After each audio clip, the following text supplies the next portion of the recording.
So someone, I think I can't share the stuffs. So I work as an examiner at CMA Sri Lanka for so many years for the strategic management subject and marketing management. So no need to do more introductions. I think you don't want to hear about myself. I think so. What I have to do is I have to teach for you, right? Right. So this is the assignment given for you, no?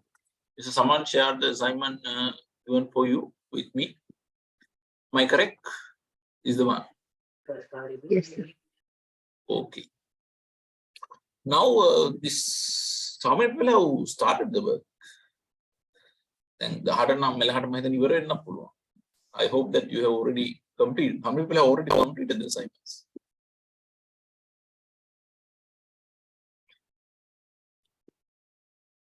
No one? How many people have started to do the work of the assignment?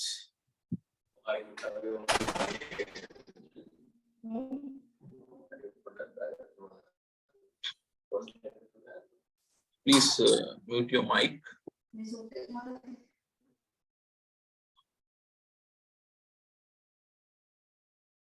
So still you have not started the assignment. Now that's fantastic.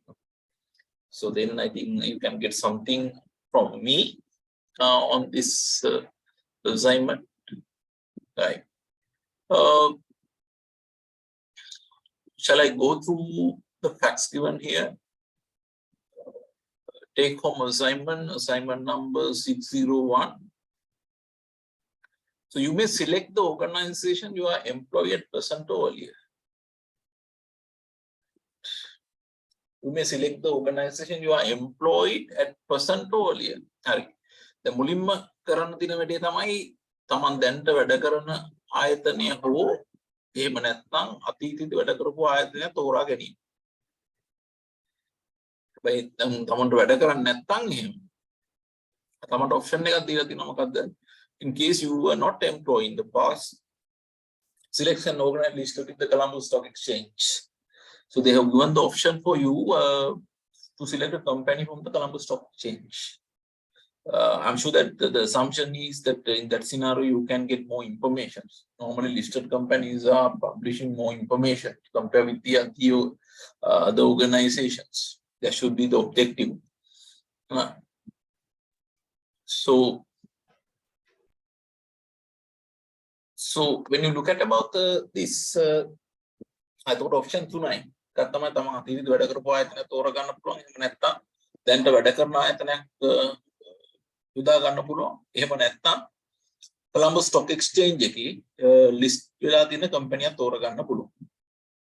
අය කෙනෙක් අහනවා school එකක් පාවිච්චි කරන්න බැරිද කියලා. පුළුවන්. If you are working in a school, why don't you use that one? You can use that one. School is having a good study plan, right?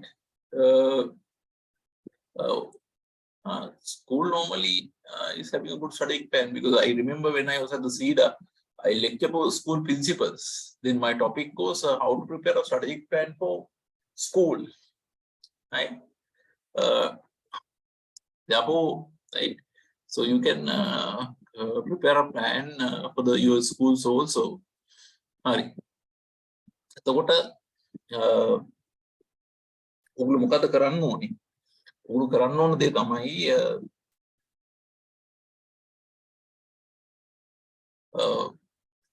මේ ක්‍රයිටීරියා ටික මීට් වෙන ආයතනයක් තෝරගෙන ඒ ආයතනට අදාළ ස්ට්‍රැටජික් ප්ලෑන් එකක් හදන එක තමයි ඔගොල්ලෝ කරන්න ඕනේ. So you have to prepare a strategic plan covering one of the organizations they have given. Right? Then assume that you have been appointed to lead the strategic planning committee of your organizations. The මොකද assumption එක තමයි සාමාන්‍යයෙන් අපි ආයතනයක් ගත්තොත් එහෙම ආයතනයේ මේ strategic plan එක උපායශීලී සැලසුම සකස් කිරීම කරන්නේ බොහෝ වෙලාවට ඉහළ කළමනාකරණයෙන් සමන්විත වෙච්ච මණ්ඩලයකින් තමයි මේ වැඩේ කරන්නේ. I hope that it's okay for you to use Sinhala. Then කට්ටිය සිංහලෙන් කතා කරන කියලා තියෙනවා. I think there are some Muslim students also. I think Rafir, for example, is that okay for you to speak in Sinhala also? Can you understand the medium? Otherwise, it's very unfair. So simple words we can understand, but subject-wise words, Okay. yeah, no. Right. So I will conduct the session in both language. Then I think it's okay, right? හරි මම දෙකෙන්ම පැහැදිලි කරන්න යන්නම්. එතකොට මම හිතන්නේ අසාධාරණයක් වෙන්නේ නැහැ කාටවත්. So I will explain in both medium, then there will be no some iniquity for anyone. මාද දෙකෙන්ම මම හිතන්නේ මම කතා කරන්නම්. එතකොට මම හිතන්නේ හැමෝටම වඩාත්ම පැහැදිලි වෙයි. එතකොට දැන් සාමාන්‍යයෙන් ආයතනයක මේ වායශීලී සැලසුම කියන එක පිළිල කිරීම කරන්නේ ඉහළ කළමනාකරණය සමන්විත වෙච්ච මණ්ඩලයකින්. So normally strategic plan is being prepared by a committee which comprise from the top management in the organizations. My personal experience, normally this is done by a particular department in the organization. Samanya kawuda me strategic plan එක ආයතනය හදන්නේ. So who is doing this one? Normally, what is the department who is responsible for preparing this strategic plan in the organizations? Kawuda me ආයතනයේ මේ සාමාන්‍ය strategic plan එක හදන වගකීම ගන්න? කවුද සාමාන්‍යයෙන් මේක හදන්නේ? Yes. Oh, ඉහළ කළමනාකරණය තමයි හදන්නේ. Top management තමයි මේක හදන්නේ. So top management normally preparing this plan. Normally within the organization context, normally what I have experienced is normally this planning in large organization, there's a separate planning department. But maybe medium-sized organization, this is a job done by the finance department. So within the finance department, they do the strategic planning process. සාමාන්‍ය මහා පරිමාණ ආයතනවල නම් අතර මේ උපායශීලී සැලසුම පිළිල කිරීම කරන්නේ වෙනම දෙපාර්තමේන්තුවකින් උපායශීලී සැලසුම් කරන දෙපාර්තමේන්තුව කියලා එකක් තියෙනවා. හැබැයි මධ්‍යම සයිස් ආයතන ගත්තොත් එහෙම බොහෝ වෙලාවට මේක සිද්ධ කරන්නේ මූල්‍ය දෙපාර්තමේන්තුව විසින් තමයි මේ කාර්යය සිදු කරනු ලබන්නේ. Right. So now what has happened is there's a committee who is going to do this work. දැන් මේක කමිටියක් ඉන්නවා. මේ කමිටියෙන් තමයි උපායශීලී සැලසුම් සකස් කිරීම සිදු කරනු ලබන්නේ. එතකොට මේකේ නායකත්වය තමන්ට තමයි වරලා දෙන්නේ. So you are the leader of this strategic planning committee and you are going to prepare this one. You are the person who's responsible to do this one. You are expected to develop the strategic plan for the next 5 years. If I ask a question from you, can you prepare a strategic plan for 1 year period? මම උගලගේ ප්‍රශ්නයක් ඇහුවොත් එහෙම අවුරුද්දකට අදාළව පුළුවන් ද උපායශීලී සැලසුමක් සකස් කරන්න? What do you think? උගලන් පුළුවන් ද අවුරුද්දකට අදාළව උපායශීලී සැලසුමක් පිළිල කරන්න?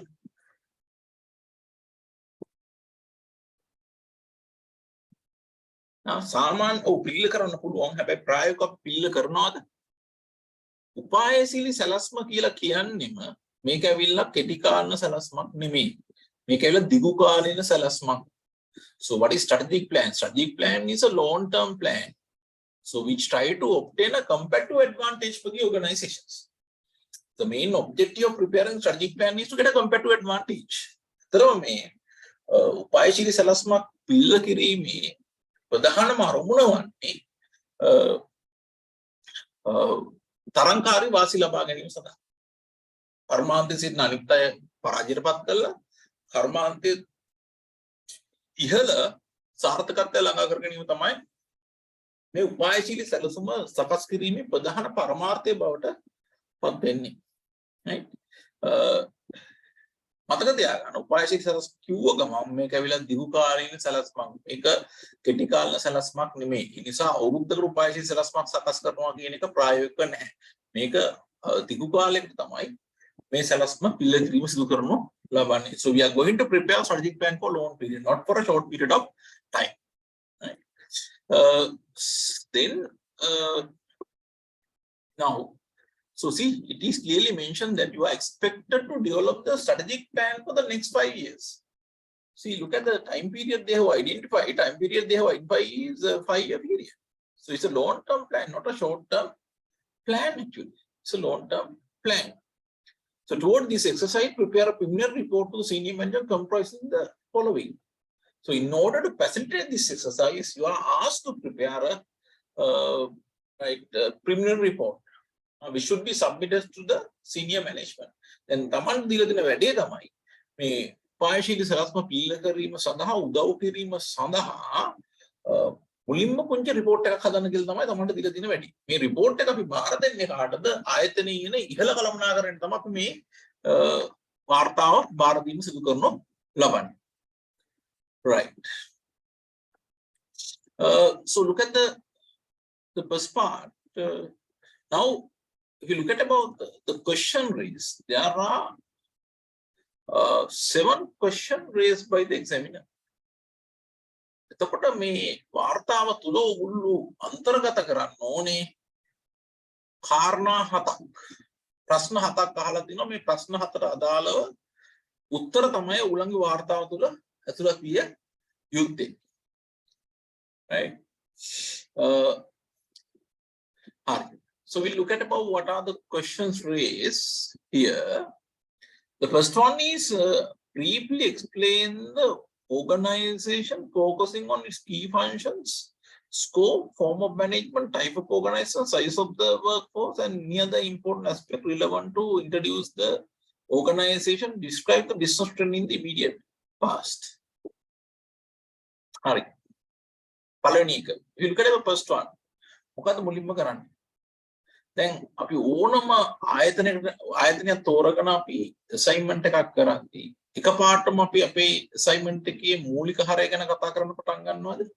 නෑ, we are not going to discuss the assignments immediately. No. So what normally we are going to do? මොනවද අපි මුලින්ම කරන්නේ ඇත්තටම? අපි මුලින්ම මොකද කරන්නේ ඇත්තටම ආයතනය ගැන පුංචි හැඳින්වීමක් දෙන්න ඕනේ. We have to give us some introduction about the organization. That should be the first one we have to do. දැන් මේක ගත්තොත් එහෙම මුලින්ම මොකද්ද කියන්නේ? මේකේ කියන එක තමයි briefly explain the මුලින්ම කියනවා briefly. මේක විස්තරාත්මකව විස්තර කිරීමක් නෙවෙයි, කෙටියෙන් නේද? කෙටියෙන් පැහැදිලි කරන්න කියනවා. Taman තෝරගත්ත ආයතනය පිළිබඳව මේ පැහැදිලි කිරීම තුළදී මොනවද කතා කරන්න ඕනේ? Focusing on its key functions. මේ ආයතනෙ තිබෙනා වූ ප්‍රධාන කාර්යයන් මොනවද? ඊළඟට scope. මෙයාගේ විෂයපතය තුළට ඇතුළත් වෙන දේවල් මොනවද? ඒ කියන්නේ මෙයාගේ භාණ්ඩ හා සේවා මොනවද නිෂ්පාදනය කරන? එහෙම නැත්නම් මෙයාගේ වෙළඳපොළ මොකද්ද? මෙයා ලංකාවේ විතරක් කටයුතු කරන ආයතනයක්ද? එහෙම නැත්නම් මෙයා විදේශීය වෙළඳපොළ වලත් කටයුතු කරන ආයතනයක්ද? So ඒව පිළිබඳව තමයි මෙතනදී කතා කරන්න වෙන්නේ. Form of management. එතකොට ආයතනයේ කළමනාකරණය ගැනත් කතා කරන්න වෙන්නේ. I'm sure that you have learned about the different levels of an organization. So what are the different levels of an organization you have learned? කළමනාකරණය ගත්තොත් එහෙම කළමනාකරණය විවිධ මට්ටම් ගැන කතා කරලා තියෙනවා. You have learned about different levels. Top management එකක් ඉන්නවා. ඊට පස්සේ ගත්තොත් එහෙම middle management එකක් ඉන්නවා. ඊට පස්සේ ගත්තොත් එහෙම low level management එකක් ඉන්නවා. Top management, middle management, then low management, low level management. නේද? එතකොට දැන් අපිට මේ ආයතනෙට සර් මේ මැනේජ්මන්ට් එක ගැන කියලා කිව්වම ඒක හයිරාකි ගැනද ලියන්න ඕනේ මේ ඕගනයිසේෂන් එකේ? ඔව්, කොහොමද දැන් key function ගැන කතා කරනවනේ. ඒතකොට key function එකත් එක්කම ඔයගොල්ලෝ ස්ට්‍රක්චර් එක ගැන පොඩ්ඩක් ඔයා කතා කරන්න. හරි. හයිරාකි එක ලිව්වම හරිනේ මැනේජ්මන්ට් එකේ කොහොමද මේ form of management කියලානේ තියෙන්නේ. එතකොට පොඩ්ඩක් කතා කරන්න ඉහළ කළමනාකරණය කොහොමද? මැද පෙළ කළමනාකරණය, පහළ පෙළ කළමනාකරණය වැඩි හොඳ අර ඕගනයිසේෂන් chart එකක් දැම්මනවා ඔයගොල්ලෝ.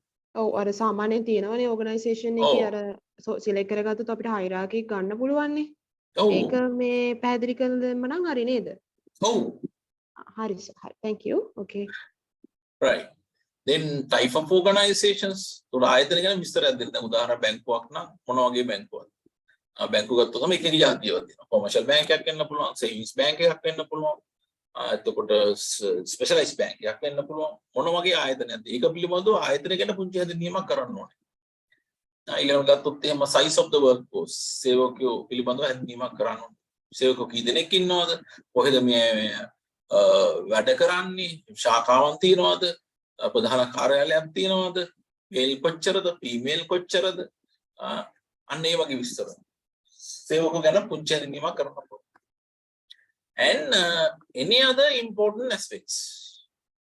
In addition to that, So you can include whatever you think as vital information, and then you can incorporate that one.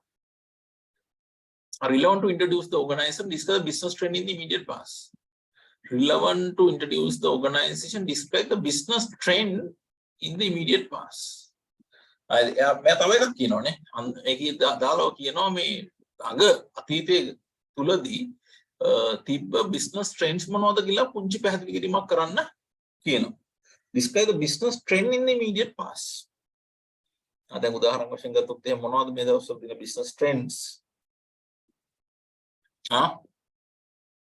මොනවද හිතන්නේ ඔයගොල්ලෝ මේ දවස්වල? හොඳයිද? ව්‍යාපාර වලට නරකද? දැන් පහුගිය අවුරුදු 4ෙම ගත්තොත් මොකද හිතන්නේ? හොඳ තත්ත්වයක්ද නරක තත්ත්වයක්ද? What do you think? Is that a good scenario or bad scenario? Bad scenario. Yeah, it's a bad scenario, no? If you look at about the recent past, right? So do we have a favorable environment? I don't think so at all. For example, suppose you are having a hotel, or a hotel. Hotel hotel කර්මාන්තයක් ගත්ත මොකද හිතන්නේ? Easter Sunday attack එක ඉඳලාම. එතනින් පටන් ගත්තේ මේ ප්‍රශ්නේ. Easter Sunday attack එකෙන් අපිට ගොඩ එන්න හම්බුන්නේ නැහැ. ඊට පස්සේ ආව මොනවද? COVID ආව නේද? COVID ආව දිගටම COVID වලින් ගොඩ වෙලා යන්තමින් එද්දි 20 21 ඉවරලා 22කට වෙලා යන්තමින් ගොඩ එන්න හදද්දිම මොකද උනේ? ඉකොනොමි එක මොකද උනේ? ඉකොනොමි එක කොලැප්ස් වුණා. මේ ව්‍යාපාර වලට හොඳ තත්ත්වයක් නෙමෙයි.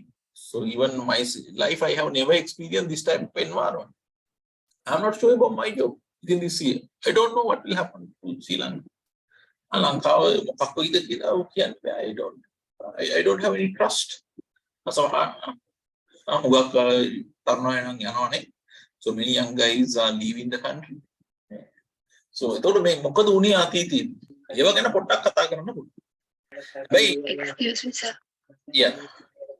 So some businesses, because of COVID, they had some advantages, no, sir?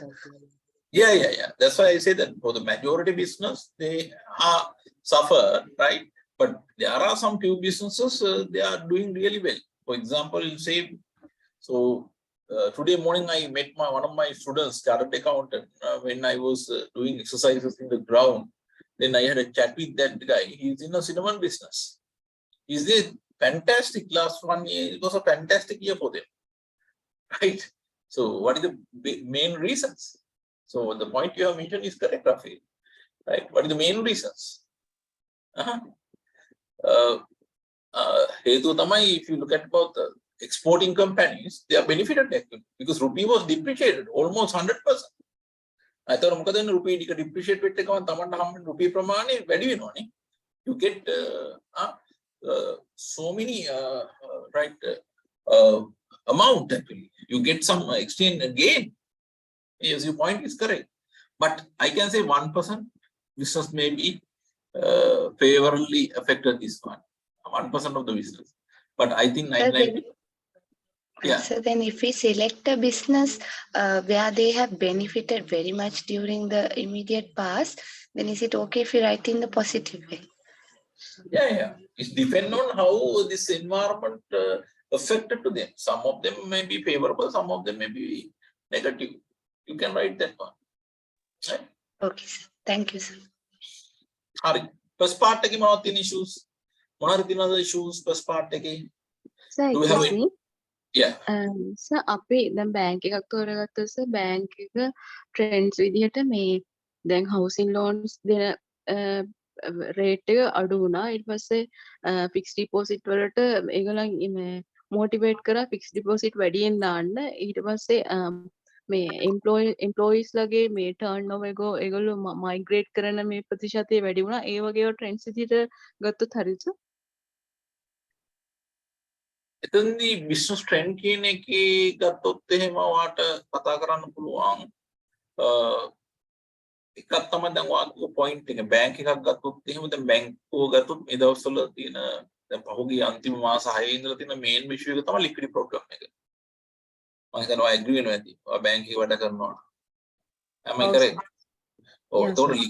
liquidity problem එකනේ. දැන් අතරම ගත්තොත් එහෙනම් market එකේ liquidity shortage එක තියෙනවා 600 to 600 billion විතර තියෙන liquidity shortage එක. අතන 2022 මුල් කාලේ තිබුණේ ඇත්තටම LKR ප්‍රශ්නයක් නෙමෙයි තිබ්බේ මුල් කාලේ තිබුණේ ඇත්තටම මේ foreign currency ප්‍රශ්නයක් දරුණු විදිහට. හැබැයි මේක අන්තිම වෙද්දී මොකද උනේ මේ LKR එක ප්‍රශ්නයක් බවට පත් වෙලා තියෙනවා. Then foreign currency ටිකක් එනවා නේද? If you compare the last December remittances, ගිය මාසේ ගත්තොත් I think it is increased by around more than 75% I think compare with the 2021 December month. So banks වල ගත්තොත් එහෙම වාට ඒ ගැන කතා කරන්න පුළුවන් liquidity ප්‍රශ්නයක් තියෙන industry. ඒක එතකොට business trend එක ප්‍රශ්නයක් මේක.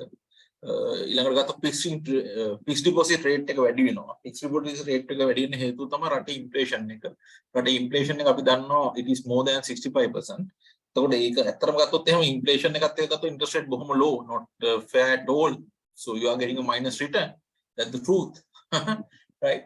එතකොට වාට කතා කරමු challenges මොනවද business trend ගත්තොත් දැන් liquidity ප්‍රශ්නේ ඊළඟට FD fixed deposits rates වැඩි.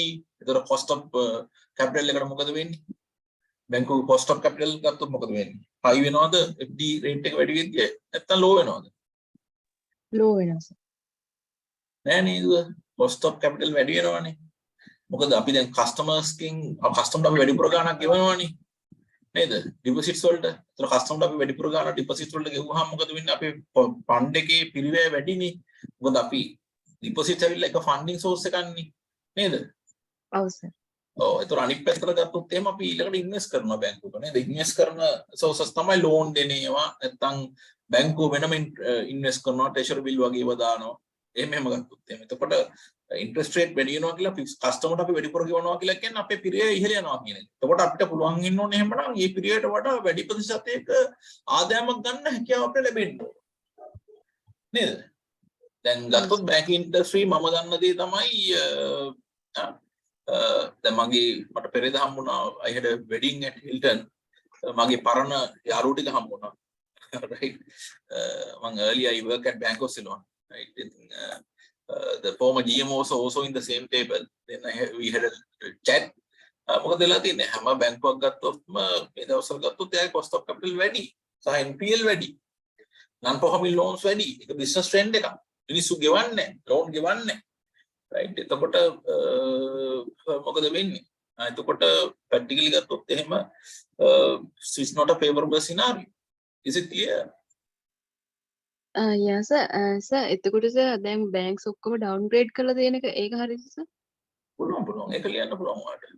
ඉතින් bank downgrade වෙන්න reason එක මොකද්ද? economy එකේ ප්‍රශ්නනේ. economy is not properly working නේ. එතකොට මොකද වෙන්නේ ආර්ථිකයේ තියෙන ප්‍රශ්න හින්දා තමයි අතටම බැංකු downgrade වෙන්නේ. ඒක තමයි බලපාලා තියෙන ප්‍රධානම කාරණේ සඳහා. So ඒක ලියන්න පුළුවන්. It's a challenging environment not only for bank, everyone. It's a challenging environment. ඔවුන් ගිහිල්ලා බලන්න නිකන් කොළඹ විදුත් එහෙම how many business have been collapse බලන්න ගිහිල්ලා කොච්චර තියෙනවද හිස් බිල්ඩින් තියෙනවද කියලා බලන්න ගිහිල්ලා many business have collapsed, even small shops බලන්න ගම්වල තිබ්බ restaurants නෑ හැම එකක්ම කඩාගෙන වැටලා තියෙනවා මිනිස්සු පිරිවේ තමයි හැමදෙස්සම හොයන්නේ පිරිවේ අඩු තැන් තමයි හොයාගෙන යන්නේ සහ they are trying to meet the minimum requirement මිනිස්සු හැමතිස්සෙම උත්සාහ කරන්නේ අවම මට්ටමකින් තමන්ගේ අවශ්‍යතාවයන් ඉටු කරගන්න. Even myself I am thinking how to survive. මොකද දැන් මේ මගේ pay එක කැපුණා pay එක යනවා මේ මාසෙක ලක්ෂයක් විතර. මගේ tax එකම. right? එතකොට මම කොහොමද survive වෙන්නේ? How can I survive in this environment? Right? So I have to also find solutions. ඊට පස්සේ මගේ වාහනේ යන්න අතර වෙන්න වෙනවා. මට හිතන්න වෙනවා. I also have to think some strategies for survival purpose. It's a very difficult period for everyone. I'm sure that you agree with me. Yeah? Yes sir. හරි. තාම මොනවද තියෙන ප්‍රශ්න? තාම මොනවද ප්‍රශ්න තියෙනවා නම් අහන්න පුළුවන්.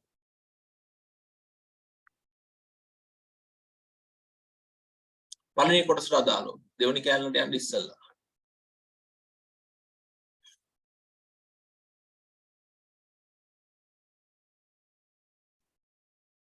yes government organization තෝරන්න පුළුවන් කොහොමද government organization තෝරන්න එපා කියලා නෑ any type of organization you can select any type of organizations university එකක් ගත්තත් පුළුවන් ඉතින් private university එකක් නම් කතා කරන්න පුළුවන් දේවල් තියෙනවා private universities වල මේ දවස්වල හොඳද නරකද මම අහුව සරල ප්‍රශ්නයක් Not good. Not good. Right. Yeah. Yes, because of this cost of funds. They have a Ratavana and private universities in on Pitratavana. I know him yet on the ini. Amaka Ratano. Am I correct? But young Kati Rata and the Mahadan. ඕන එකක් ගන්න පුළුවන් hospital එකක්ද ගාමන් university මේ ඔක්කොම organization කිව්වහම ඕන එකක් උඩට තෝරගන්න පුළුවන්. හැබැයි මේ කියන definition එක ඇතුළත තමයි තෝරගන්න වෙන්නේ ඔයගොල්ලන්ට. ඔගොල්ලෝ අතීතේ වැඩ කරලා තියෙන්න ඕනේ. එහෙම නැත්නම් දැන් වැඩ කරනවා. එහෙම නැත්නම් මේක listed company එකක් වෙන්න ඕනේ. ඔය කියන assumption මත.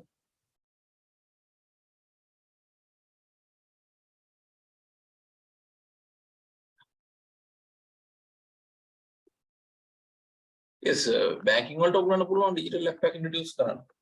That should be part of the strategies ඇත්තටම. Strategies වල ඇත්ත ඒක ගැන කතා කරන්න පුළුවන්.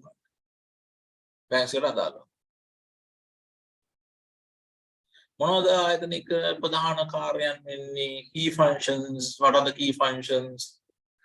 දැන් බැංකුවක් ගත්තොත් එහෙම key functions වෙන්නේ මොනවද? සාමාන්‍ය ආයතනයක් ගත්තොත් key function එක බැංකුවක් අමතක කරමු.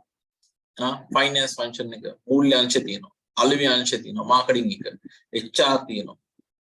ඊට පස්සේ ගත්තොත් එහෙම productions ඒවා තමයි ප්‍රධාන අංශය. IT දැන් කාලේ ගත්තොත් IT තියෙනවා. ඊළඟ research and development තියෙනවා. දැන් බැංකුවක් ගත්තොත් නම් බැංකුවක තියෙන department හෙන්නට වැඩි. දැන් bank of Ceylon ගත්තොත් උදාහරණයක් වශයෙන් අර තට්ටු තියෙන department තියෙනවා 25 30ක් විතර. corporate banking කිය, international banking කිය, Islamic banking, staff welfare, training, IT, ඒ වගේ ගොඩාක් තියෙනවා.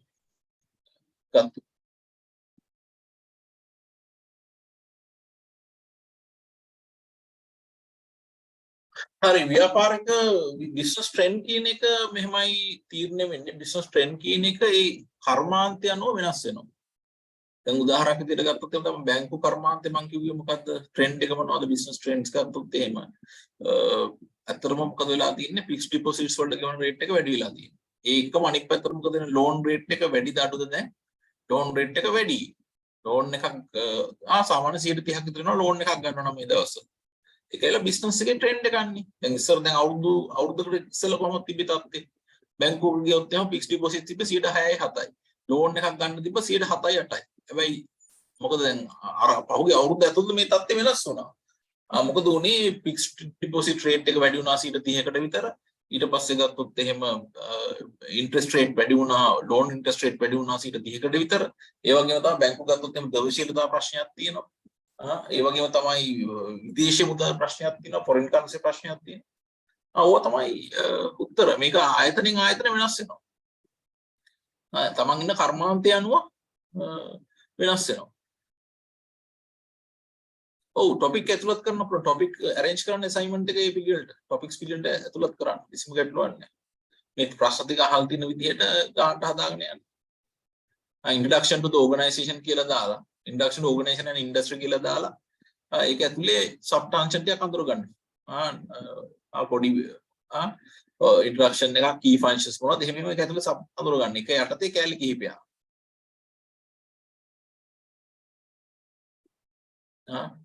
දැන් ස්කූල් එකේ ඔයගොල්ලෝ හිතන්නේ දැන් තමන් වැඩ කරන තැනනේ. ඒතකොට ස්කූල් එකේ මොනවද තියෙන්නේ කියලා බලන්න. ඒ අනුව තමයි ඔයගොල්ලෝ තීරණය කරන්නේ. ප්‍රයිවට් ස්කූල් එකේ තියෙන functions වෙනස් වෙන්න පුළුවන්. උදාහරණයක් වශයෙන් ගත්තොත් ප්‍රයිවට් ස්කූල් වල තියෙනවා ඉවෙන්ට් මැනේජ්මන්ට් කියලා එකක්. ගාමන් ස්කූල් වල මම හිතන්නේ නැහැ මේක. කොලම්බස් ස්ටොක් එක්ස්චේන්ජ් එකේ ලිස්ටඩ්ද කියලා කොහොමද බලාගන්නේ? ගිහිල්ලා බලන්න ලිස්ටඩ් කම්පැනිස් මොනවද කියලා. ඒකේ ගිහිල්ලා බලා ගන්න පුළුවන් ඔයාලට ගිහිල්ලා. යන්න Securities and Exchange Commission website එකට හරි නැත්නම් කොලම්බස් ස්ටොක් එක්ස්චේන්ජ් website එකට යන්න. ඒකේ තියෙනවා කම්පැනිස් මොනවද ලිස්ටඩ් කියලා. A B C D එහෙම කියලාම තියෙනවා ලිස්ට් එක. එහෙම බලා ගන්න පුළුවන්.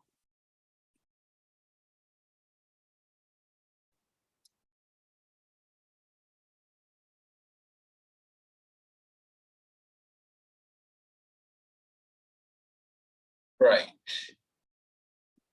හරිද තාමනාර ප්‍රශ්න දිනවද? We have more questions related with the part A.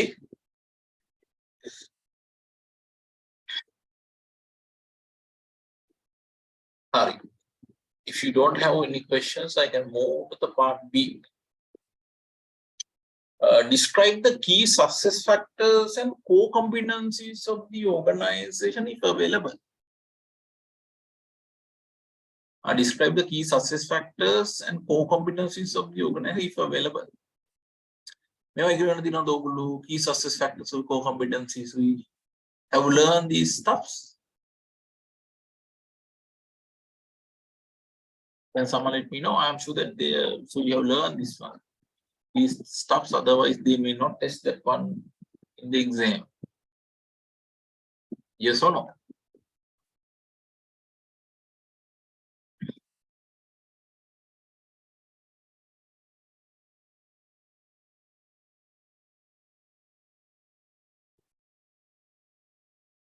Can someone let me know the answer?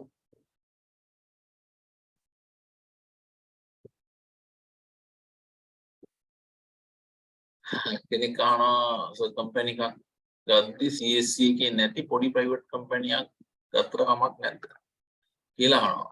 ඉතින් හැබැයි මෙහෙමයි එහෙමනම් ලියන්න ඕනේ තමන් මේක වැඩ කළා හරි දැන්ට වැඩ කරනවා කියන assumption එකේ තෝරගන්න පුළුවන්. හරි. දැන් මේ key success factors core competency ඉගෙන ගන්න නැද්ද? එහෙම නැත්නම් කොහොමද assignment එකක් දෙන්නේ? How can they give an assignment? Right. So then I will so go to my presentations then. අපි මුලින්ම බලමු මොකද්ද ප්‍රශ්න කියලා අපි මුලින්ම අතට ගමුකෝ.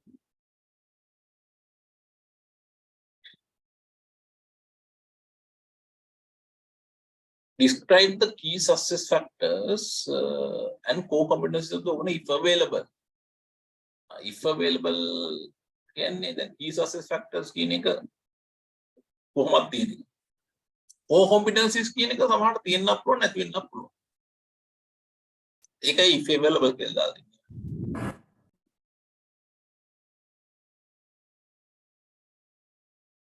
Right.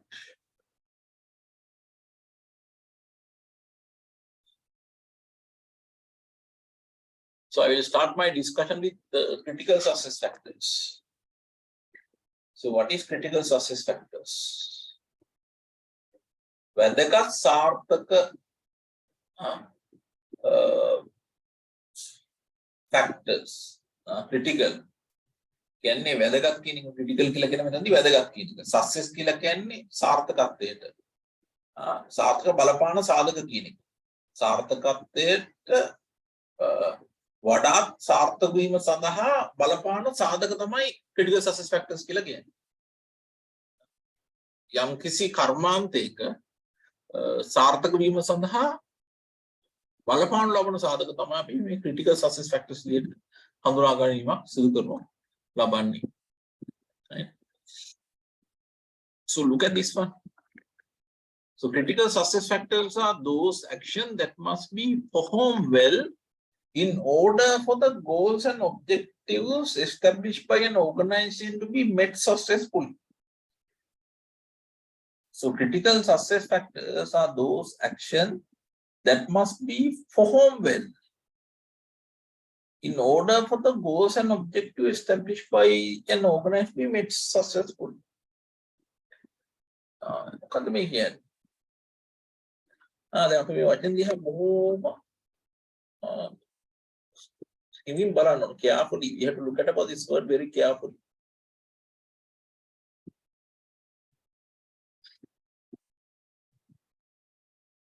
Critical success factors are those actions that must be performed well in order for the goals and objectives established by an organization to be met successfully. Look at about these definitions. There is one clear relationship of CSF with what? So critical success factors are having a good relationship with the organization objectives. මේ critical CSF කියන ඒවා ගත්තොත් එහෙම මේවා ආයතනයේ පරමාර්ථ ළඟා කර ගැනීම සඳහා උදව් වෙනවා. These factors are helpful to achieve the organizational objectives. Remember that part. These are the areas where you have to perform well. to achieve the success for the organizations. මේවා තමයි ආයතනය වඩාත් හොඳින් කළ යුතු දේවල් වෙන්නේ. ආයතනය සාර්ථක වෙන්න නම් මෙන්න මේ කියන දේවල් ටික ආයතනය හොඳින් කරන්න ඕනේ. ආයතනය මේ දේවල් ටික හොඳින් කළොත් එහෙම මොකද වෙන්නේ?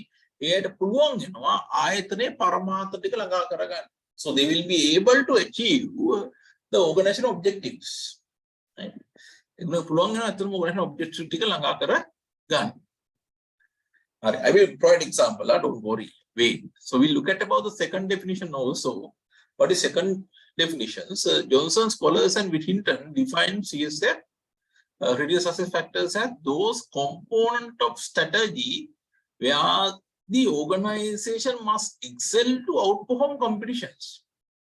These are underpinned by competences which ensure this success. Now look at that one.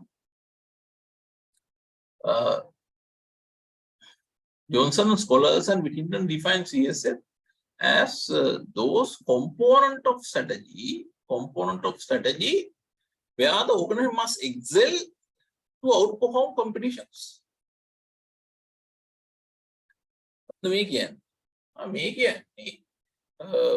මේවා තමයි ආයතනය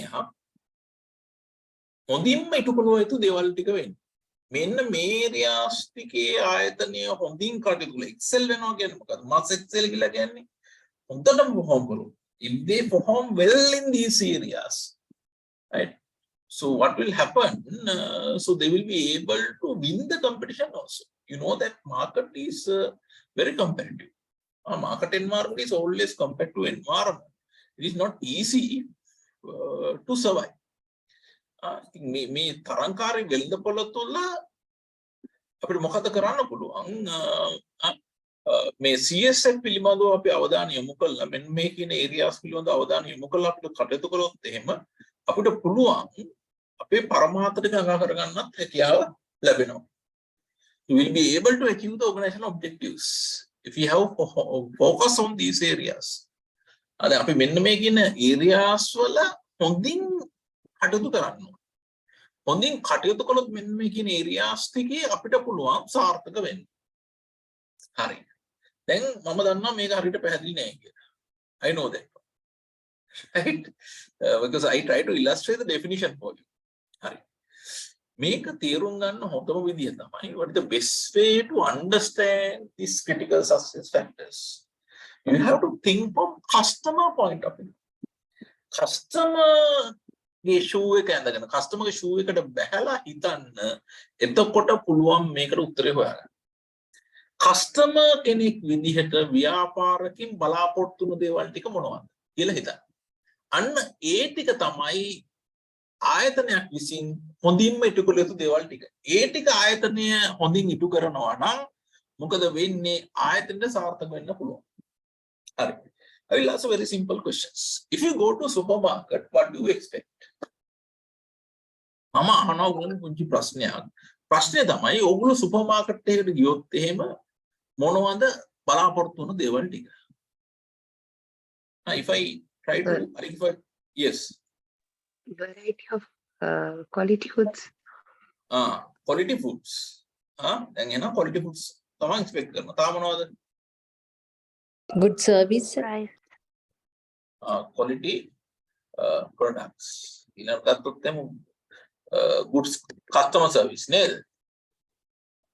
Yes, sir. Anything else? Range of products. Wide range of products.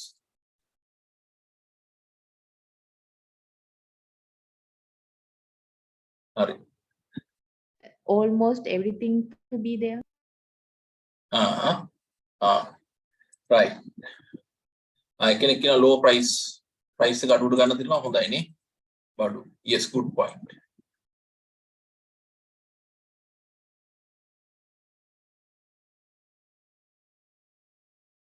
Low price. ඊට පස්සේ ගත්තොත් එහෙම එකම තැනකින් ඔක්කොම ටික ගන්න පුළුවන්. discounts තියෙනවා. තියෙන්නේ. low price එක ඇතුළම අපි ගමු. ඒක discount price එකක් නෙමෙයි. එතකොට 365 days service. Am I correct? You expect that part, no? Advanced technology, for example, online shopping these days.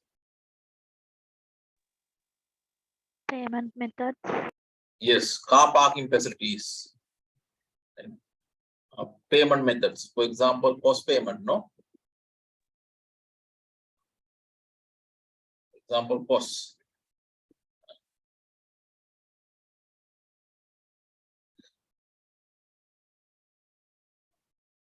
Now, at the end, then you know that part. The Ulu done no, there no Ulu Mupura. Then supermarket take a gattu, they have critical success factors in Metica. Customer පැත්තෙන් හිතන්න කස්ටමර්ගේ පැත්තෙන් මොනවද ඕන වෙන්නේ මෙන්න මේ ටික deliver කරන්න පුළුවන් නම් අනිත්යට වඩා හොඳට අපිට සාර්ථක වෙන්න පුළුවන් we can achieve the success if you can deliver these things better than others, right? So that the basic of critical success factors, right? දැන් car parking ගත්තොත් එහෙම උදාහරණයක් විදිහට ගත්තොත් දැන් ඉස්සර කාගිස්ගේ තිබ්බ ලොකුම ප්‍රශ්න තමයි car parking. Do you agree with my point?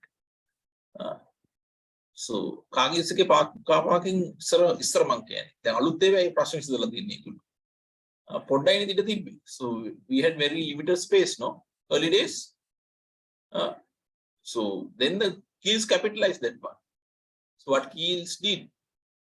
Normally Keels came up with wide car parking facilities, right? So then, because if you look at supermarket, the market is different. Normally, middle class and the high classes people are going there. So normally they have vehicles. Most of them have vehicles actually, right?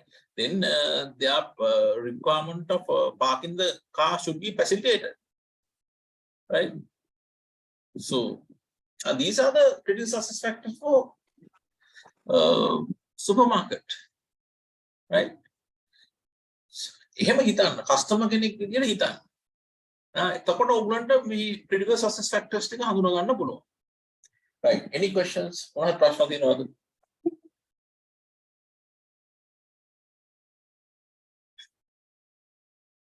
තියෙන ප්‍රශ්න ටික ඉවත් කරන්න පුළුවන්. critical success factors අදාළ. Excuse me, sir. එතකොට ඒ second question එකට අපි ලියන්න ඕනේ අපි ගන්න මේ මොකක් හරි තෝරගන්න එකේ කියන්නේ දැන් ඔය කස්ටමර්ගේ පැත්තෙන් ඒ වෙන සර්විස් එක බලලා ඉවරලා එහෙම තමයි ලියන්න ඕනේ නේද සර්? ඔව් එහෙම හිතුවම ලේසි. පැහැදිලි කියන කාරණේ. ඔව්. හිතුවම ලේසියෙන් හොයා ගන්න පුළුවන් මොනවද ෆැක්ටර්ස් ටික කියලා. හරි. Okay, thank you.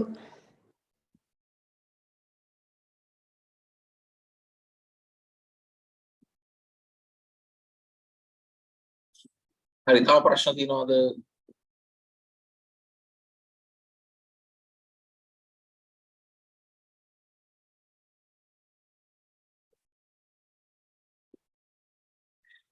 The plantation ගත්තොත් එහෙම plantation එකේ critical success factor එකක් තමයි මේ climate කියන එක. Do you agree?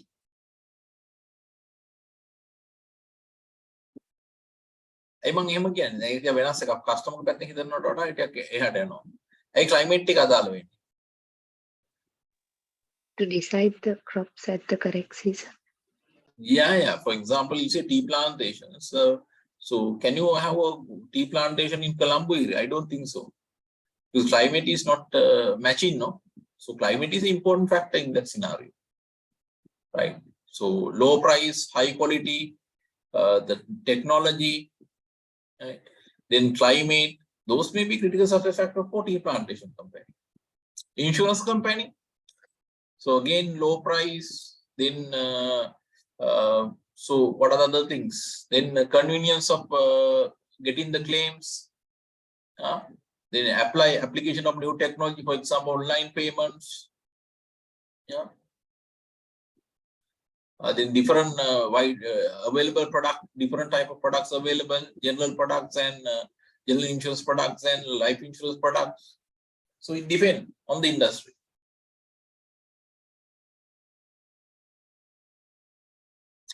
Right. I hope it's clear for you.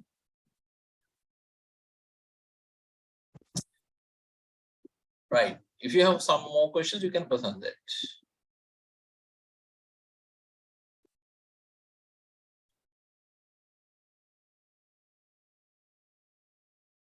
හරි. එතකොට පළවෙනි එක තමයි key success factors කියන්නේ මොනවද කියන එක. දෙවෙනි එක මොකක්ද කියන්නේ core competencies of the organization if available.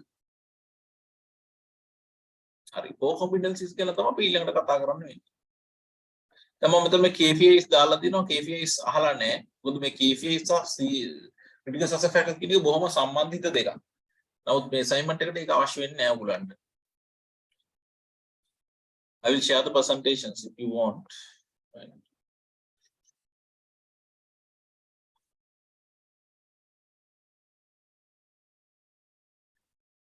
Right. Core competencies.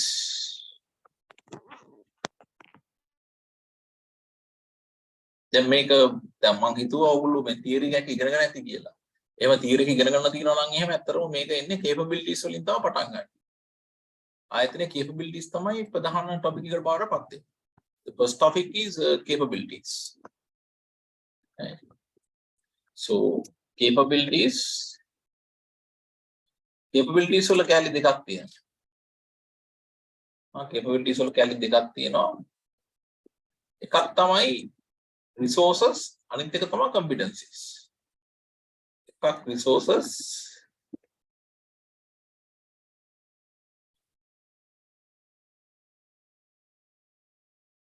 other one is competences or competencies. And මේක අදාළ වෙන්නේ මම මේ දැන් උගල මතක් කිරීමක් කරන්නේ ඔයගොල්ලන්ට අවශ්‍යනේ core competencies. එතන එන විදිය තමයි මම පෙන්නන්න හදන්නේ. Resources ගත්තොත් ಜಾති දෙකයි. There are two type of resources and there are two type of competences also.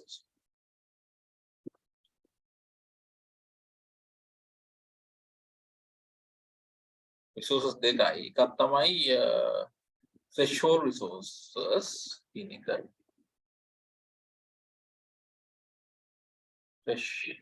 Threshold resources කියන එක.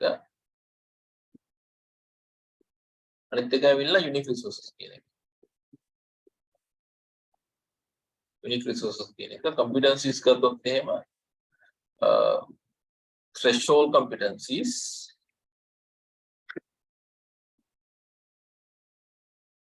other one is core competencies. දැන් මම අනිත් ඒවා කතා කරන්න යන්නේ නැහැ වෙලාව නැති නිසා. මම යන්නම් ඔයගොල්ලෝ විභාගය අහලා තියෙන එක ගැන කතා කරන්න. විභාගය අහලා තියෙනවා. So what is the one which is tested in the exam, that is core competencies. So we look at about the meaning of core competencies. Core competencies මොනවද කියලා බලමු.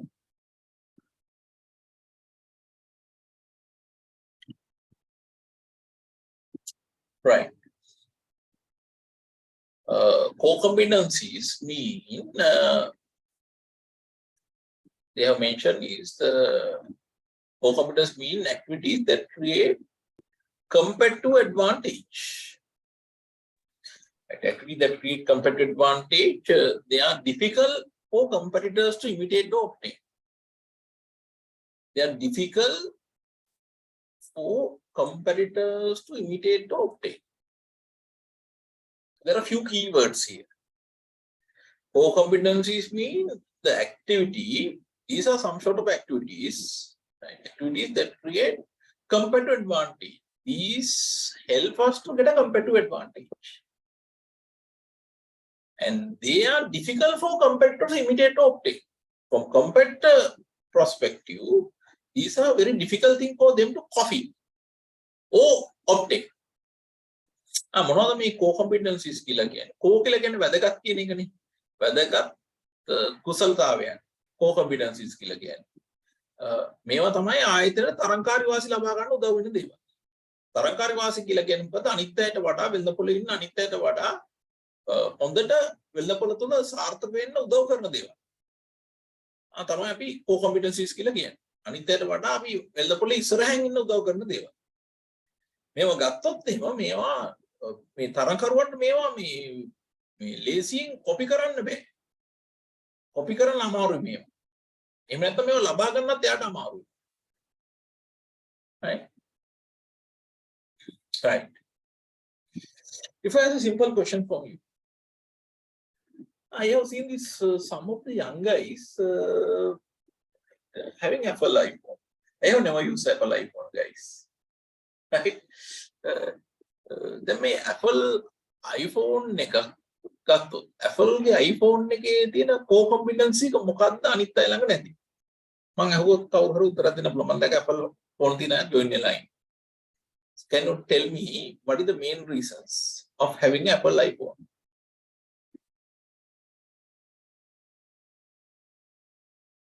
කවුරුත් නැත්නම් Apple iPhone? I saw that some of the people have Apple iPhone.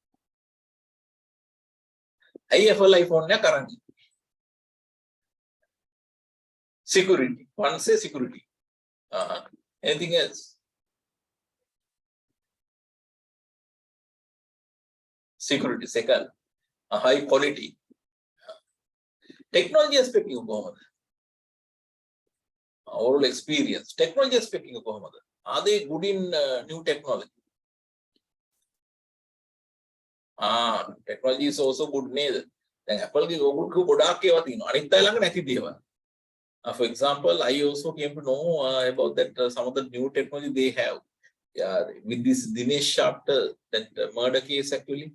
So this wife found where this Dinesh chapter from the iPhone technology. No, am I correct?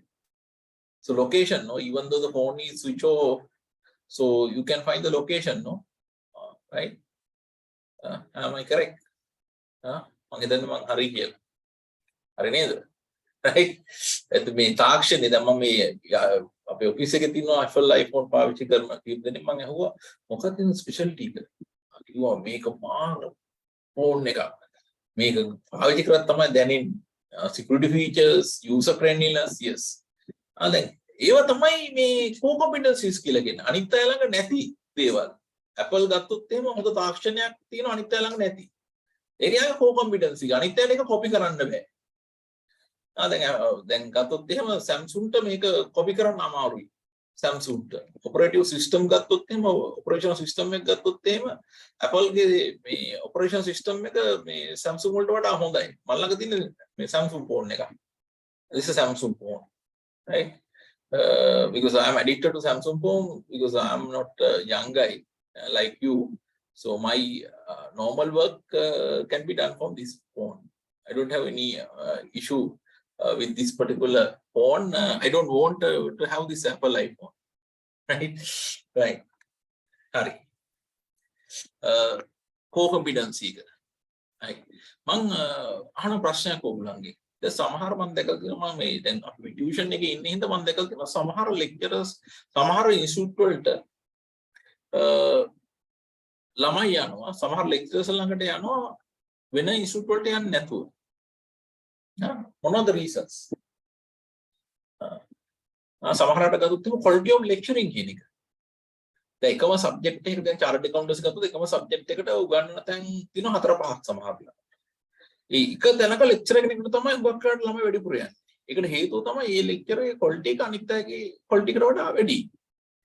ඒ හින්දා තමයි ළමයි එතනට යන්නේ. ඒක core competency එක. දැන් පුද්ගලයෙක් ගත්තොත් if I look at myself, I have some core competencies, others don't have. දැන් උදාහරණයක් විදිහට ගත්තොත් එහෙම දැන් මම strategic management වගේ subject එකක් ගත්තොත් එහෙම මම මේක අවුරුදු 20ක් විතර තිස්සේ උගන්වනවා. එතකොට මම මේ subject එක expert කරගෙන ඉන්නේ, expertise වෙලා තියෙන්නේ මම. මොකද මගේ education qualifications ගත්තොත් ඒවෙන් මම මේ subject එක තවත් මේව කරගෙන තියෙන්නේ. මගේ working experience මම practically strategic planning process එකට සම්බන්ධ වෙලා strategic plan හදලා ආයතනවල වැඩ කරද්දී එතකොට මම මේක මේ subject එකට අදාළව මගේ core competency මගේ knowledge එක. So my knowledge and experience of this subject is enormous. Right? It's a comparative advantage for me compared with the other lecturers in the industry. Right? Right. If I say so bank like Sampath Bank or commercial bank, what do you think? What is the best thing of them? young party होते हैं මොකද්ද bank එක පාවිච්චි කරන්නේ උගක් අය කියන්නේ commercial bank එක නැත්නම් සම්පත් bank එක තමයි මම අහලා තියෙන්නේ මොකද්ද competitive advantage මොනවද මේගොල්ලෝ අනිත් අයට වඩා හොඳින් කරන දේවල් කොහෙද මේගොල්ලෝ core competency එක තියෙන්නේ so where they have the core competency Past service than the government banks. Past service is that only customer service is excellent customer service Anything else? So technology. Innovative e-banking system. Yeah, technology, no? Advanced technology compared with others, no? Am I correct? Right? So those are the areas they are performing well. Right? So if I ask about dialogue, do they have core competencies compared with others? How do you know whether they have core competency or not? The number one condition is they should have a competitive advantage over others. Anitya wada velnapole me ay hondara kadadu karanna ඕන. Is dialogue is the number one player in the industry? Maybe sometimes. Huh? Yes, dialogue is the number one, no? So if you look at about the history, so what are the factors that help them to get this advantage? What they say, what is the motto of them? Future is today, ne? එහෙම නේද කියන්නේ dialogue. Am I correct? Dialogue ගේ motto එක මොකක්ද? ආදර්ශ පාඨය. Future is today කියලා නේද කියන්නේ? මොකද්ද future is today කියන්නේ? ඈ? අලුත්ම තාක්ෂණය, අලුතෙන් එන තාක්ෂණය අනිත් පැයට ඉස්සෙල්ලා දෙනවා කියන එක නේද කියන්නේ? That is the meaning. Future is today, right? So in recent past they may have issues, some issues, but in the history, if you look at the history, actually still they are the number one. So what they have done better than others is actually, so they have offered best technology in the industry. They offer the best technology in the industry, right? So is that clear? This core competence කියන එක පැහැදිලිද? අනිත් අයට වඩා හොඳින් කරන දේ තමයි අපි core competence කියලා කියන්නේ. දැන් ඕගොල්ලෝ උදාහරණයක් විදිහට ගත්තොත් එහෙම ඕගොල්ලෝ මොකක් හරි ආයතනයක් මට කිව්වොත් එහෙම මම මෙන්න මේ ආයතනයට තමයි යන්නේ කියලා. ඒක බලපාන සාධකයක් තියෙනවා. අනිත් අයට වඩා එයා හොඳින් කරන්න ඕනේ. ඒක තමයි core competence කියලා කියන්නේ.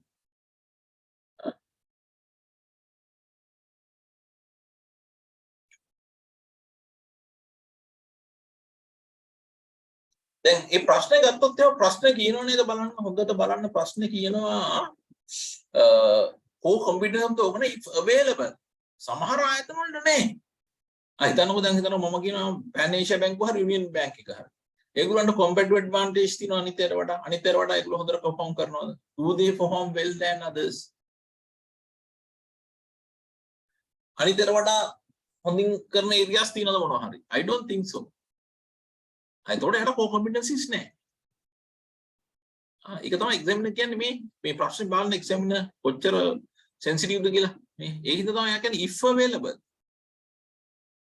core competencies තියෙනවා නම් අනිවාර්යෙන් එයා අනිත් අයට වඩා industry perform කරන්න ඕනේ. හොඳින් ක්‍රියාත්මක වෙන්න ඕනේ. අනිත් අය ළඟ නැති දෙයක් එයා ළඟ තියෙනවා නම් තමයි අපි core competencies විතර අඳුරගන්නේ. if available කියලා දෙන්නේ ඒක examiner. Is that clear that point? පැහැදිලි කිව්ව කාරණේ.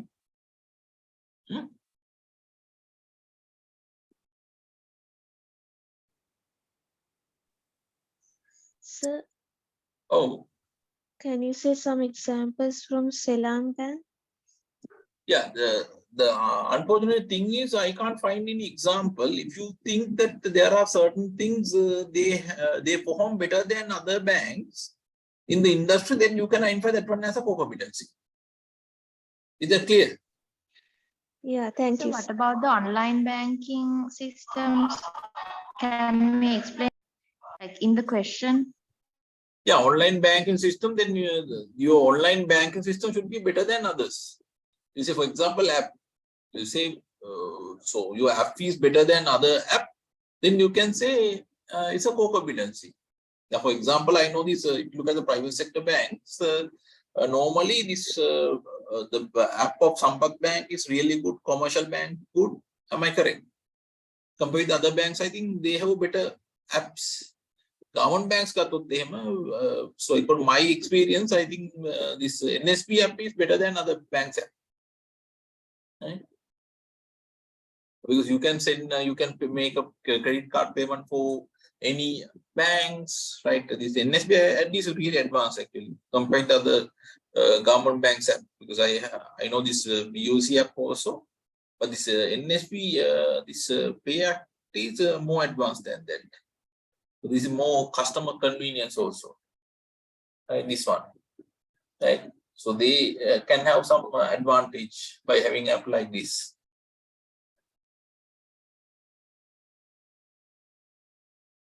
හරිද clear එක මොනවද තව තියෙන ප්‍රශ්න මතක තියාගන්න එකකින් Tamanට වාසියක් තියෙන්න ඕනේ අනිත් ආයතනයට වඩා මේ කාර්ය හොඳින් කළොත් තමයි කෝ කොම්පිටන්සි එකක් අඳුර ගන්න පුළුවන් එහෙම නැතුව ඒක කෝ කොම්පිටන්සි එකක් නෙමෙයි දැන් ඇප් එකක් තියෙන එක කෝ කොම්පිටන්සි එකක් නෙමෙයි මොකද මොබයිල් ඇප් එකකින් හැමෝම ළඟ තියෙනවනේ අනිත් අය හා සාපේක්ෂව මේ ඇප් එකේ හොඳ නම් තමයි අපි කෝ කොම්පිටන්සි එකක් තියෙන්නේ excuse me sir insurance field එකේ චුට්ටක් example එකක් දෙන්න පුළුවන්ද?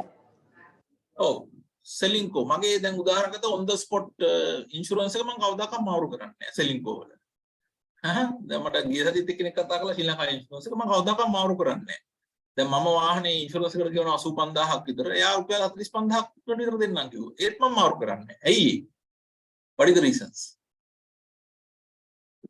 on the spot එවලම ඒගොල්ලෝ සල්ලි මේ බලලි ඉවරලා දෙන claim එක අනුව ඔව් දැන් ගත්තොත් මගේ personal experience එක vehicle එකක් accident වුණා කියලා කියන්නකො. දැන් මගේ අනිත් ඒවාත් තිබිලා තියෙනවා. එකක් තමයි accident එකක් වෙලා විනාඩි 15 20 යද්දි ටක් ගාලා හෝල්ඩ් එක ගහපුවම ඒගොල්ලන්ගේ ඒජන්ට් නෝ ටක් ගාලා එනවා. ඊට පස්සේ වාහනේ හදන වැඩේ ගත්තොත් හරිම ලේසි මට. දැන් උදාහරණයක් කාර් එක ටෝට් එකට දැම්මට පස්සේ ටෝට් එකෙන් පස්සේ මම හොයන්න ඕනේ නැහැ. ටෝට් එක ඇතුළේම ඉන්නවා සෙලින්කෝ එකේ ඒජන්ට් කෙනෙක්. එයා තමයි ඒක ටික කරන්නේ. හදන වැඩ ටික. යා ඒක ඇවිල්ලා ඇත්තටම මේ අනිත් අයට වඩා හොඳ මොටර් ඉන්ෂුරන්ස් එකක්. ඒ හින්දා තමයි යා මාකට් ලීඩර්. මිනිස්සු වැඩිපුර ගාණක් ගෙවනවා ඒ ප්‍රීමියම් එක ගන්න ප්‍රීමියම් සර්විස් එක ගන්න. දැන් සමහර ඉන්ෂුරන්ස් කම ඇක්සිඩන්ට් වෙලා පැය දෙකක් විතර බලන් ඉන්න ඕනේ. ඒජන්ට් කෙනෙක් කෙනකම්. ඊට පස්සේ ක්ලේම් එක ගන්න ගියාම ප්‍රශ්න ගොඩයි. දැන් තන I'm very busy person. I don't have time to waste for that part. Is clear that point?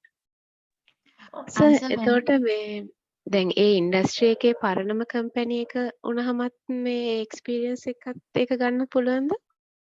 ඔව් ඒක ඩිපෙන්ඩ් වෙන්නේ කස්ටමර්ට හොඳ සර්විස් එකක් දෙනවනම්. If they are able to give better service than others because of the experience, then so they have a competitive advantage.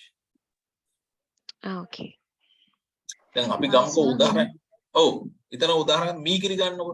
දැන් මීකිරි ගම මොකක්ද මතක් වෙන්නේ? මට නම් මතක් වෙන එක දණක් ටක් ගාලා ගිහලා මීකිරි එකක් ගන්න. කොහෙද මතක් වෙන්නේ? දැන් කොළඹ ඉන්න අය ඉන්නවා නුගේගොඩ පැත්තේ ඉන්න අය එහෙම නම් ඕක දකින්න ඕනේ. දන්නවා ඇති. මීකිරි එකක් ගන්නවා. ඕපන් යුනිවර්සිටි එකට යනවා නම් ඔයගොල්ලෝ දකින්න ඇතිනේ ඔය තැන. කොහෙද? දැන් මේ හරිය ඉන්න හොඳ හිත මීකිරි. අනිත් මීකිරි එක්ක සාපේක්ෂව ගත්තා එයා කම්පිටිටිව් ඇඩ්වාන්ටේජ් එක එයා නිර්මාණය කරගෙන තියෙනවා. ආටිෆිෂල් දේවල් මුකුත් නැහැ. නේද? ඒ එක එක ඒරියාස් වල නෝ සමහර කොමිටසි ආයතන නිර්මාණය කරන් තියෙනවා. මම දැකලා තියෙනවා වැල්ලවත්ත පැත්තේ යද්දි තියෙනවා MDF හරි මොකක් කිරි කඩයක් තියෙනවා. මම දවසක් ගියා 15ක් විතර පොලිම ඉඳලා තමයි කිරි ගත්තේ මම. no MCT අර මොන රසායනික වල කිසි දෙයක් දාලා නැහැ කියලා. ලුම්මිලි එක පිටිපස්සේ පැත්තේ. යුත් ඒ හරිය තියෙන්නේ. පැහැදිලිද මම මේකට කාරණේ? I hope you understood what I am telling.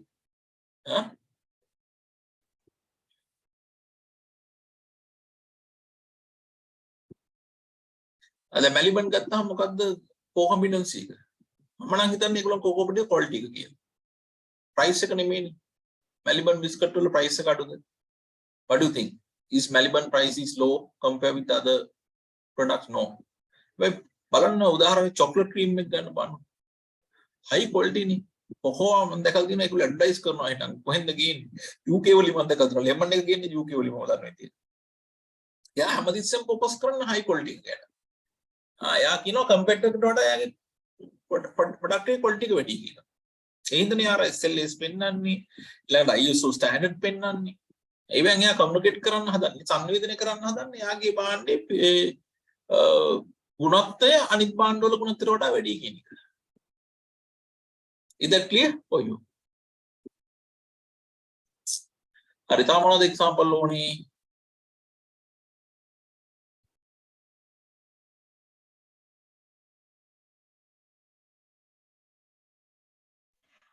Sir, when considering the banking sector, Yeah. can we take a bank at your doorstep facility for high-end customers? We go to their doorstep for several transactions to facilitate it.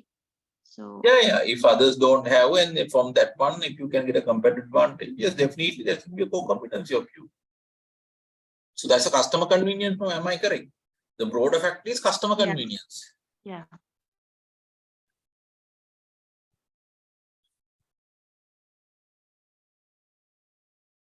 If you look at single, maybe durability of their products.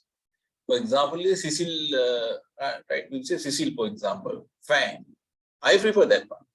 It's really good products.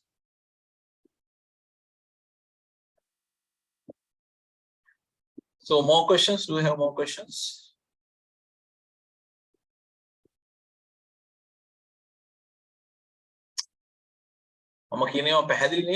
I hope that because this is the first time I am lecturing for right audience like you.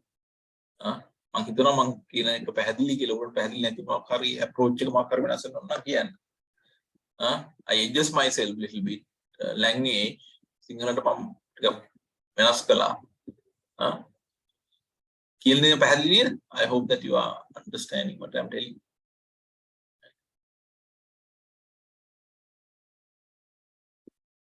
Right. Alright, then we can complete the second part. Right? Right. So we can, yeah. So my question එකේ key success factors අහලා තියෙනවනේ. ඒක එතකොට අපි critical success factor එක ගැන විතරද කියන්නේ නැත්නම් තව මොන හරි factors තියෙනවද? නෑ, key success factors ගැන කතා කරන්න කියන්නේ. මේකේ කැලි දෙකක් නේ ප්‍රශ්නේ. එකක් තමයි key success factors අනිත් එක තමයි core competencies. ඒ දෙක වෙනම කතා කරන්න ඕන. sub unit දෙකක් විදිහට. keys මෙහෙමයි මතක තියාගන්න key success factors 20ක් 30ක් තියෙන්න බෑ ආයතනයකට. It's not practical. Maybe maximum 5 to 6 point. Key success factors. Right. වැඩි තිබ්බොත් ඒක අමාරු manage කරන්න.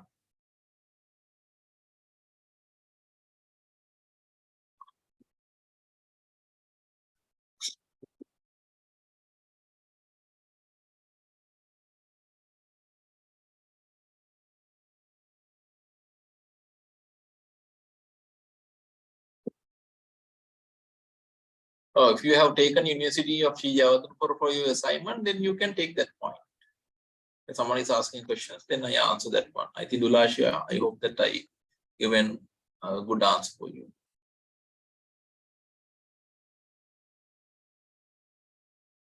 Key factors, 5 to 6 factors.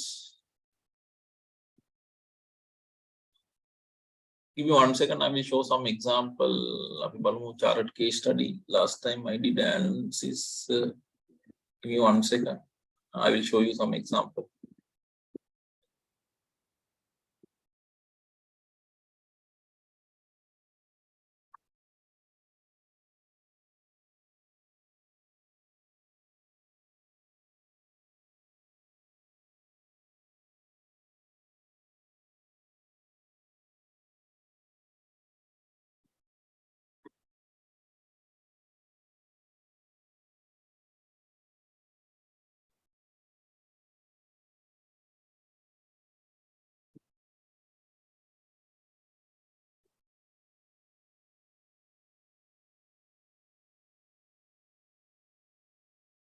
So these are analysis I have done for this last time. This chartered final paper. This case study students, strategic management analysis last time I have done. So the case study was based on 2 industries. Actually, hospital industry is one, other one is plantation industry. I have analyzed. I will show you this critical success factors. I have analyzed that one related to this industry.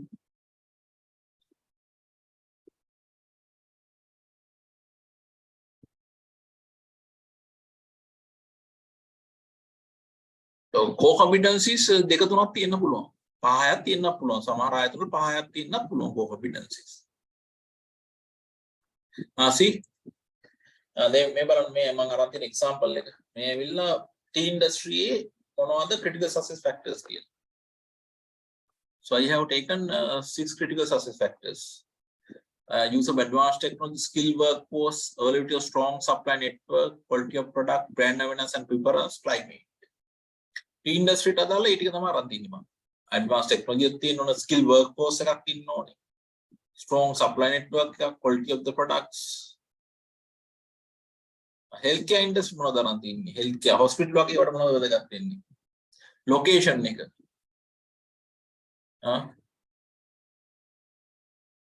Critical success factors, service quality, advanced technology.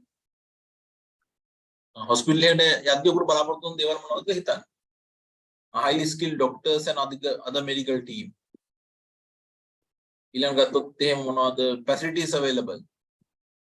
මොන facilities තියෙන hospital එකේ. facilities වැඩි hospital එකට යනවනේ කැමති උගුරු.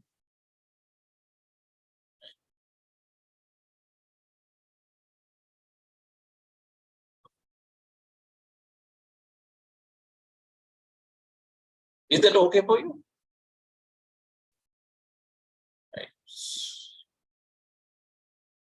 Right. Can we have 2-minute break, water break? Right. Give me 2 minutes. You can also get some water. Right.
Right.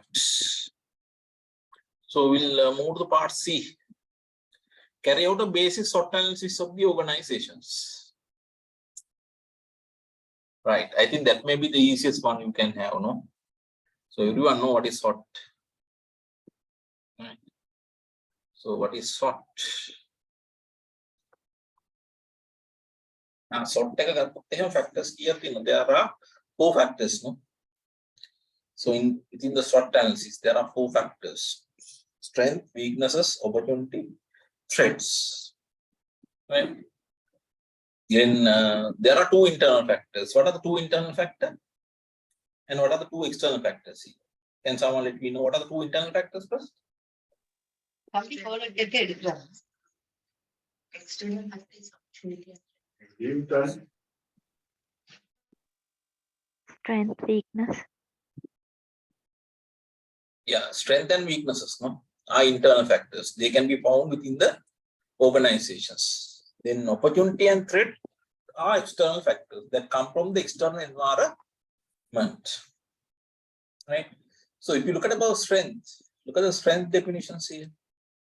Strength is any internal factor. This can be found within the organization. This is not an external factor.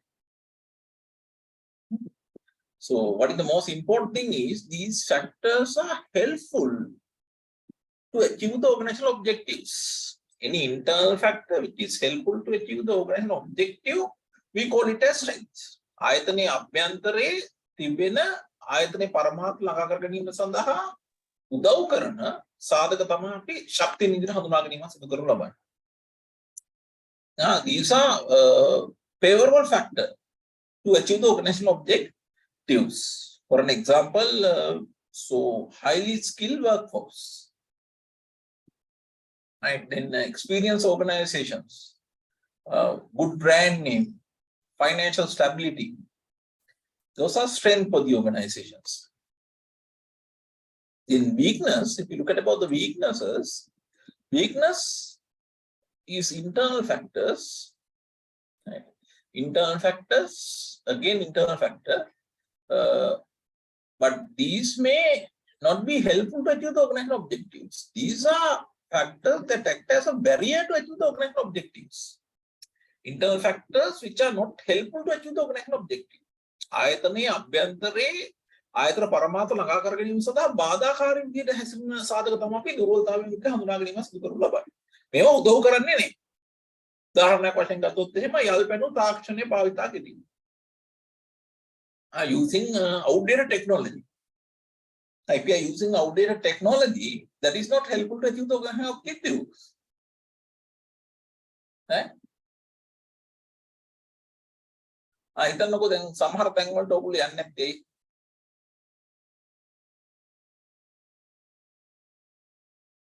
If I ask a question from you, why don't you like to go to government banks? What are the main factors? මම අහුවොත් ඔයගොල්ලන් ඇයි ඔයගොල්ලෝ government banks වලට යන්න අකමැති? වැඩියෙන් private banks වලට යන්න කැමතියි කියලා අහුවොත් එහෙනම් මොකක්ද දෙන උත්තරය ඔයගොල්ලන්ට?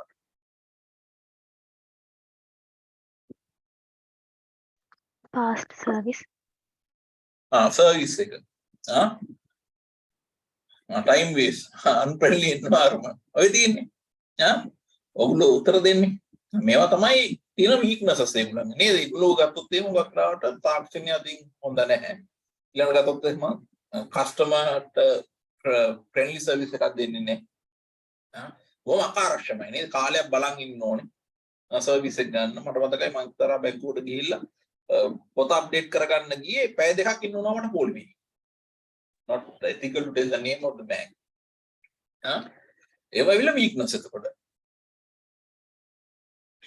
The opportunity can, what is opportunity? Now this opportunity and threats come from the external environment. These are external factors. Right? External factors. Opportunity is normally favorable factor, threat is unfavorable factor. That comes from the external environment. Look at this opportunity, any external factor that is helpful in allowing the organization to achieve its objectives. Any external factor that is helpful in allowing the organization to achieve its objective. ආයතනයේ පරමාර්ථ ළඟා කර ගැනීම සඳහා උදව් වන බාහිර සාධක තමයි අපි අවස්ථාවන් විදිහට හඳුනා ගැනීම කරනු ලබන්නේ. Nice. What are the examples for opportunities? What are the examples? For example, you say government reduce the tax in a particular industry. Oh, government has given a tax holiday. So that's an opportunity for us. Oh, one of the competitors stopped doing the business. One of the competitors stopped doing the business. That's an opportunity from our side.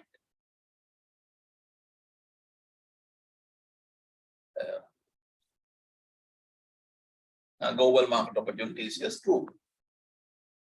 One of the threats again. What are the threats? So again, this is an external factor that is harmful to the organization. That is harmful to the organization to achieve their objectives. තර්ජනය කියලා කියන්නේ මොකද්ද? බාහිර සාධක ආයතනයේ පරමාර්ථ ළඟා කර ගැනීම සඳහා උදව් නොවන බාහිර සාධක තමයි අපි තර්ජනයෙන් විදිහට හඳුනා ගැනීම සිදු කරනු ලබන්නේ. These days there are a lot of threats in the business environment. High tax rates, then inflation, high inflations, high interest rate, all are threats. For example, high inflation increase the cost of the goods. That's not a favorable factor. Right? I will show you short analysis I have done for these organizations.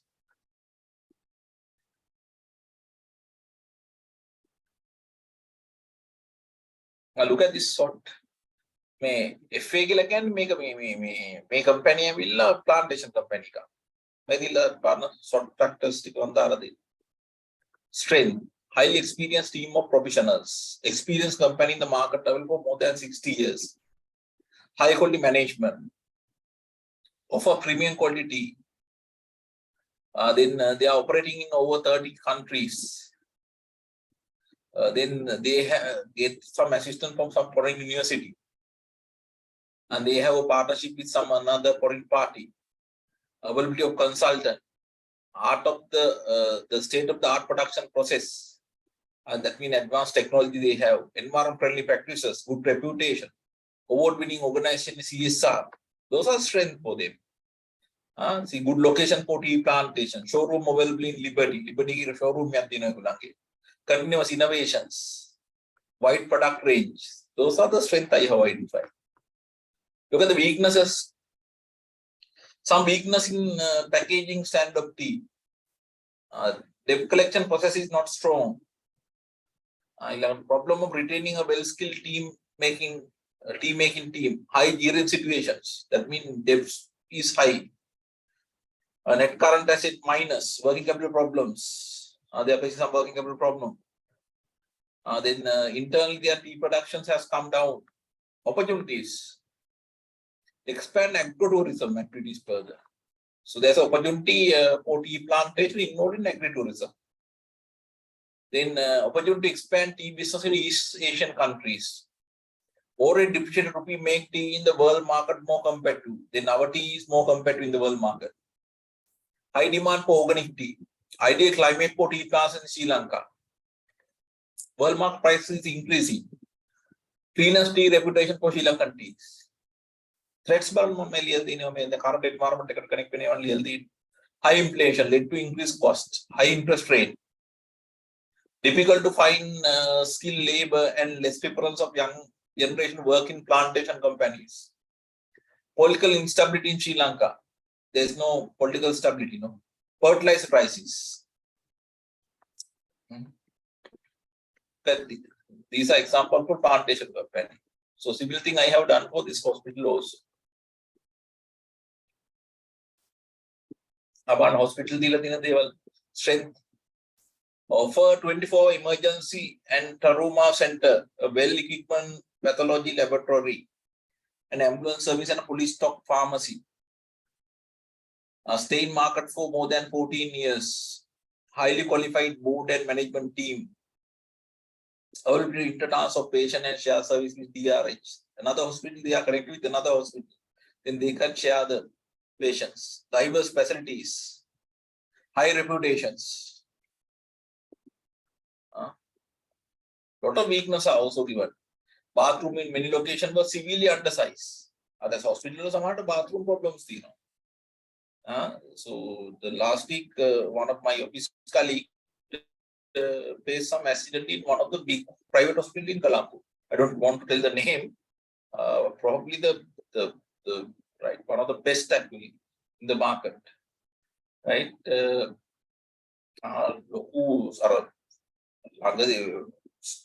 Now look at me. Big right? Because bathroom में किया तो ले मैं आ गया shower का बैठिला bathroom में क्या तो ले रहा तीन लोगों shower का नहाए स्टार्ट बैठला दी उल्टा it was में तो ना उपमा कैटल plastic surgery का कल ना मैं not good. That was Ghana hospital लेकिन इधर हाँ මොකද දැන් ලෙඩා වෙලා උණ ගැලලා හොස්පිටලයිස් වුණා ඊට පස්සේ බාත්රූම් එකේ තිබ්බ ෂවර් එක වැටලා ආයි සතියක් විතර හොස්පිටලයිස් වුණා ප්ලාස්ටික් සර්ජරි එකක් කරන්න වුණා see these are two factors the main issue එක තමයි මේ බාත්රූම් එක not large කියන එක issue එක ඊළඟට there are no backup boilers air handling unit were old and required replacement roofing was in need of replacement in 4 of the older section of the facility. There is no self-mounted emergency backup power generation. Elevators dated back 15 years. Parana lift පාවිච්චි කරන්නේ අවුරුදු 15කට වඩා පරණ ඒවා.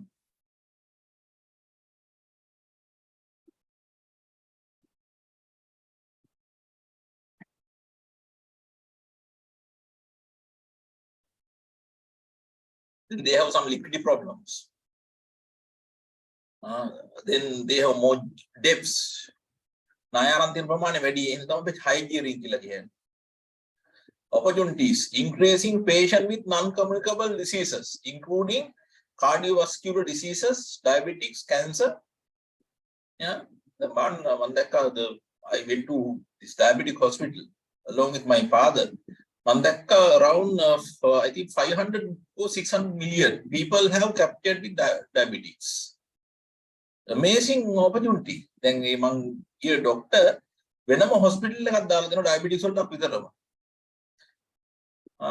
branch doctor meet in a professor. I don't want to tell the name. So hospital there's opportunity, no? Am I correct? From a hospital point of view, cancer, these are opportunities. Opportunity to use digital technology. Child health demand would be double in next decade. Then they can go for IPO, they can issue shares and get funds. Threats. Hospital, high dependency on doctors. It's a threat. Then there's an issue of the drug supply these days. It's a threat for survival. That is common thing. Increasing cost, scarcity of critical item, high inflation led to increased costs, political instability, high interest rate, drug shortage, migration of key employees in healthcare industry such as doctors and nurses. Those are threats. I think I need more explanation on here. So you are master here. Am I correct? So what are the issues you are having regarding this SWOT analysis? One of question. Lahulu isak ganna puluang එක. ලේසියම කරගන්න පුළුවන් ඒක. SWOT එක. SWOT analysis එක ලේසියම කරගන්න පුළුවන්.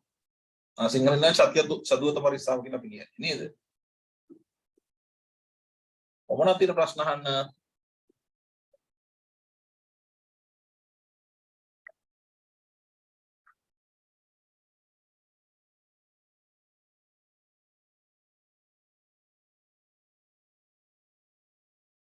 ඒක දන්නවා හැමෝනේ ප්‍රශ්න නැහැ ඒකේ.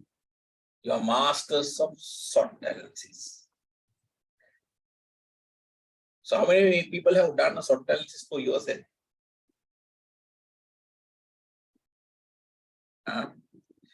තමන්ට SWOT එකක් කරගන්න. That's very important things. තමන්ගේ strength මොනවද, weaknesses මොනවද කියලා අඳුරගන්න. weaknesses නම් අපි මොකද කරන්න ඕන? අපි strategy හදා ගන්න ඕනේ weakness eliminate කරන්න. For example, if you are weak in English, there should be a weakness. If you are weak in English, hospital එක වෙන්න පුළුවන්. කිසි issue එකක් නැහැ. එදිනේ hospital එක ආයෙසරක් පෙන්නන්න පුළුවන්. මේ example උනම share කරන්න මේ දෙක ඔයගොල්ලන්ත් එක්ක. I can share those two. Give me 1 second, I will share this.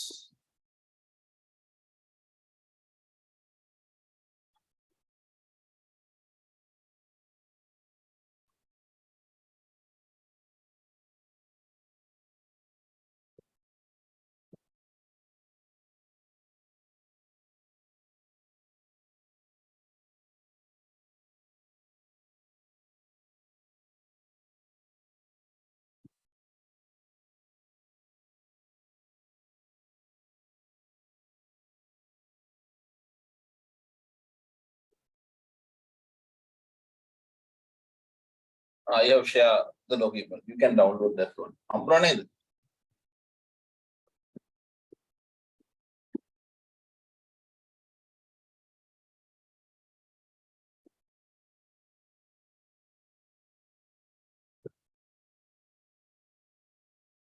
මම තව එකක් share කරගන්නවා තව document එකක්.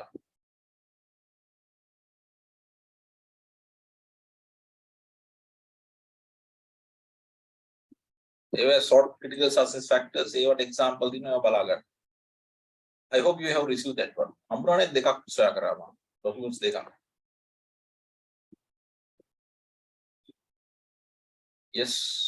chats වල බලන්න හම්බෙලාද ඒගොල්ලන්ට? download කරගත්තා ඒගොල්ලන්ට?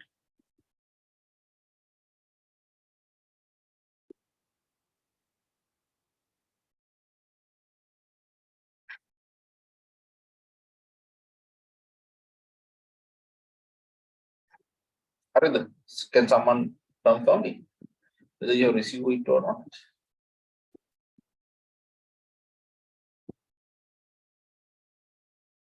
Okay, right. Then my presentation is share karagana. Give me 1 second, I will share this one.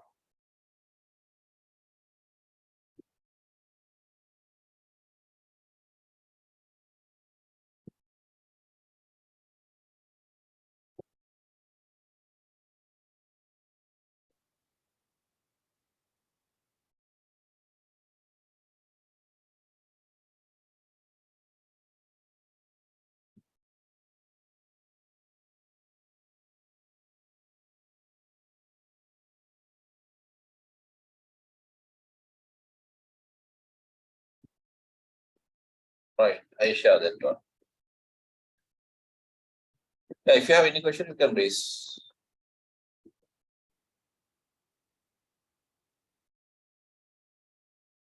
Right, look at the part D here in the question paper. What is part D here?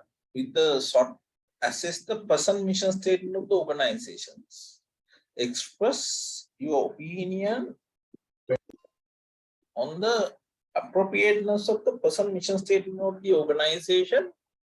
Is it necessary to change the mission statement? Explain.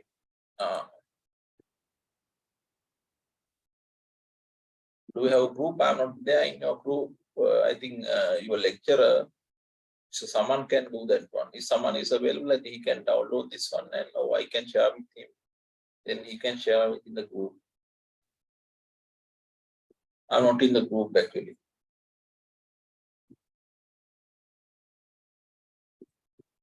I'm a chat talking about the download karagan.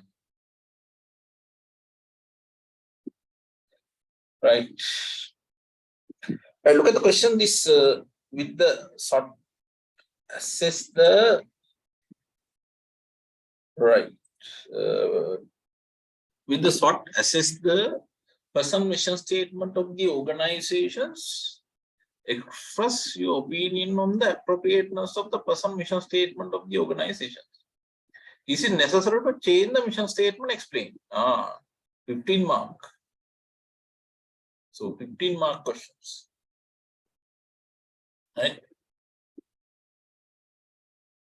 So not an easy one. So what is the first task you have to do?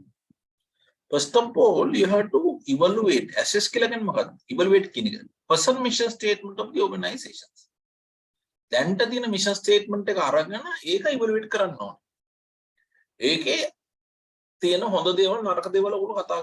you have to talk about the good thing and bad things of the mission statement of the current organizations.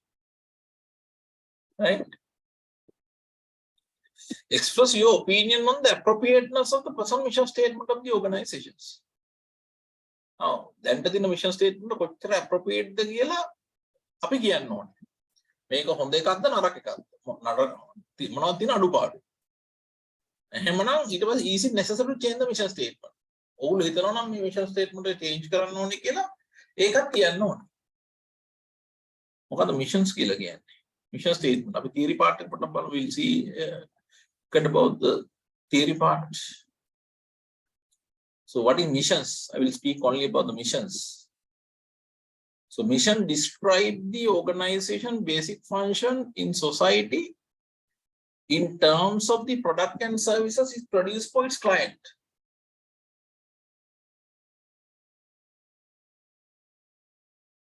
So mission describe the organization's basic function in society in terms of the organization and services produced for its client. In terms of the product and services produced for its client. මේ මොකක්ද කියන්නේ?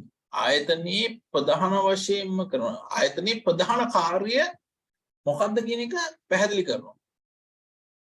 මේ ප්‍රධාන භාණ්ඩ සේවා නිෂ්පාදනය සම්බන්ධව තමයි අපි මේ නිෂ්ඨාව අදාළ කරගන්නේ. ආයතනයක් විදිහට අපි මොනවද නිෂ්පාදනය කළා වෙළඳපොළ ඉදිරිපත් කර භාණ්ඩ සේවාවන්. එමගින් අපි මොකක්ද බලාපොරොත්තු වෙන්නේ කියන එක තමයි මේ මිෂන් එකෙන් පැහැදිලි කරන්නේ. So actually mission statement explain the reason for existence. ඇයි ආයතනයක් වෙළපොළ තුළ පවතින්නේ කියන එකට අදාළ හේතුව පැහැදිලි කිරීම තමයි mission statement එකකින් වෙන්නේ. දැන්ට වර්තමානයේ වෙළපොළ තුළ අපි කරන කාර්යභාරය තමයි mission statement එක හරහා අපි පැහැදිලි කිරීමක් කරනු ලබන්නේ. Look at the example I have given missions. Look at this NSB mission statement. I have extracted the mission statement from CA study facts. NSB has been given as an example. What is missions? Providing our customers with total financial solutions to optimize their savings and investment needs while meeting the expectation of all our stakeholders. So providing our customers with total financial solutions. තමන්ගේ පාරිභෝගිකයන්ට මූල්‍ය විසඳුමක් තමයි දෙන්න බලාපොරොත්තු වෙන්නේ. සම්පූර්ණ මූල්‍ය විසඳුමක්. එමගින් බලාපොරොත්තු වෙන්නේ පාරිභෝගිකයන්ගේ ඉතිරුම් සහ ආයෝජන අවශ්‍යතාවයන් සපුරා ගන්න. ඒ කරන ගමන් ඒගොල්ලෝ බලාපොරොත්තු වෙනවා අනෙකුත් ආයතනයේ එල්මත් දක්වන පාර්ශ්වයන්ගේ අපේක්ෂාවන් ඉටු කරන්න බලාපොරොත්තු වෙනවා.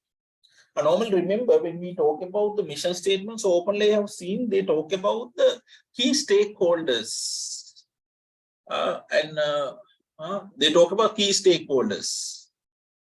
For example, so what they want to do for customers. You see, take an example.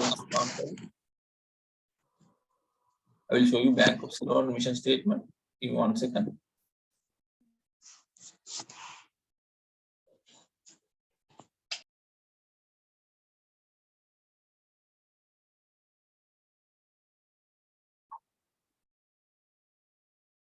Now see this Bank of Ceylon mission statement. I hope that you can see this one. Now here what they have say is to provide highly efficient, customer-focused, technology-sophisticated, resilient, and innovative finance service to the nation with global access, empowering employees, enhancing value to the stakeholders. About stakeholder කියන වචන තියෙනවනේ නේද කියලා වනේ vision එකේ vision statement එකේ හැමතිස්සෙම mission ස්ටේක්හෝල්ඩර්ස් ලා ගැන හුඟක් මිෂන් ස්ටේට්මන්ට් කතා කරමු. If I show you the commercial bank, I'm sure they also talk about some of the stakeholders.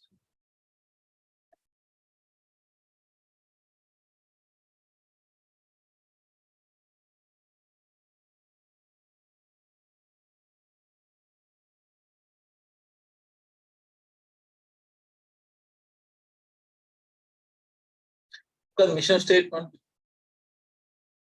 Look at this mission statement of commercial bank, for example. To remain locally owned and operated community bank, delivering innovative solution and outstanding customer service. See, customer stakeholder have been covered. While partnering with our employees, employee also been covered.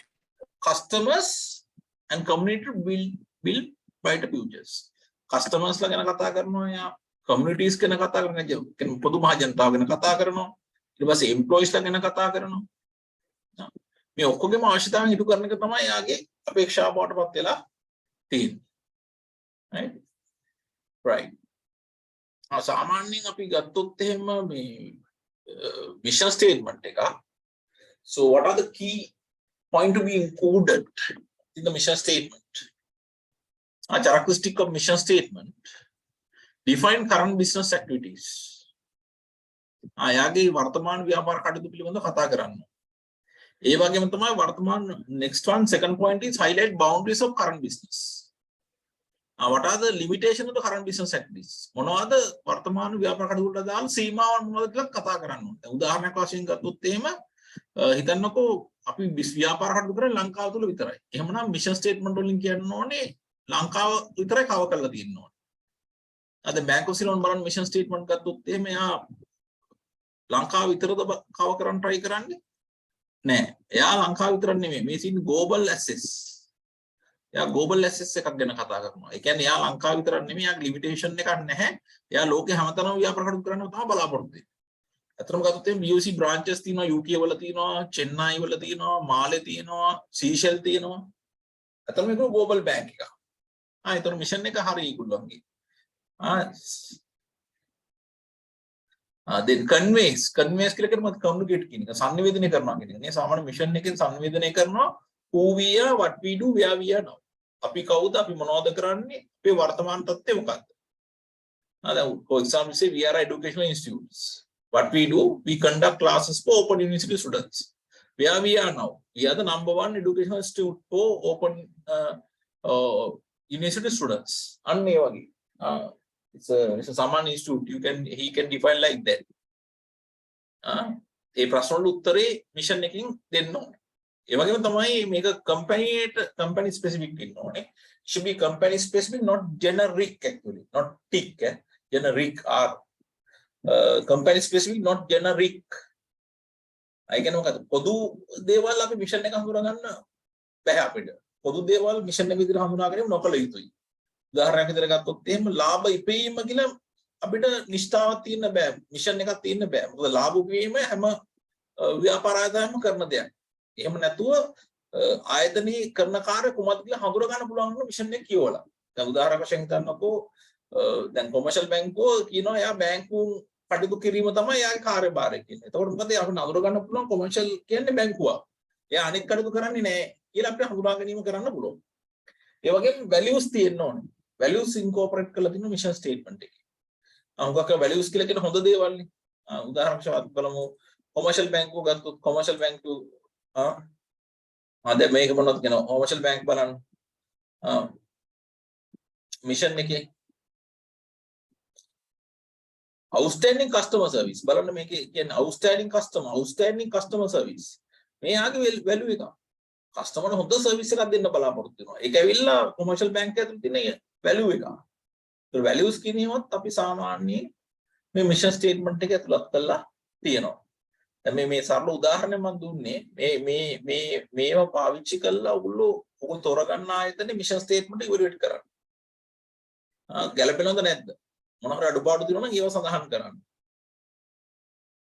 අඩුපාඩු එහෙමනම් කියන්න වෙනස්කම් කරන්න ඕන areas කියන්නේ උදාහරණ values නැත්නම් ඒ mission statement එක ඕගොල්ලෝ කියන්නේ මේ වැලියුස් නැහැ. එහෙනම් වැලියුස් ඉන්කෝපරේට් කරන්න ඕනේ. සීමාව හඳුනගන්න නැත්නම් ව්‍යාපාර කටයුතු වල ඕගොල්ලෝ කියන්නේ මේක ව්‍යාපාර කටයුතු සීමාවක් හඳුනගන්නේ නැහැ. ලංකාවේ විතර ව්‍යාපාර කටයුතු කරන්නේ නැත්නම් පිටරටත් ව්‍යාපාර කටයුතු කරනවද? එහෙම සීමාවන් හඳුනගන්න නැහැ. එහෙනම් මේ සීමාවන් ටික කතා කරන්න. Right. So what are the questions you are having on this?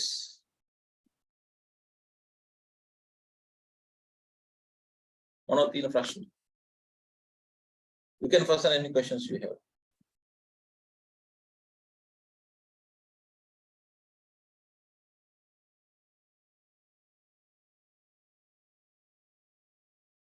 Is that okay? Sir එතකොට මේ DA එකේදී අපි කරන්න ඕන කම්පැනි එකේ මිෂන් එක අඳුරගෙන ඒක සොට් ඇනලිසිස් එකත් එක්කලා යන්නේ කොහොමද ඒක කොච්චර ඒ කියන්නේ අද වේදී ප්‍රැක්ටිකල්ද ඒ වගේද අපි එක්ස්ප්ලেইন කරන්න ඕන.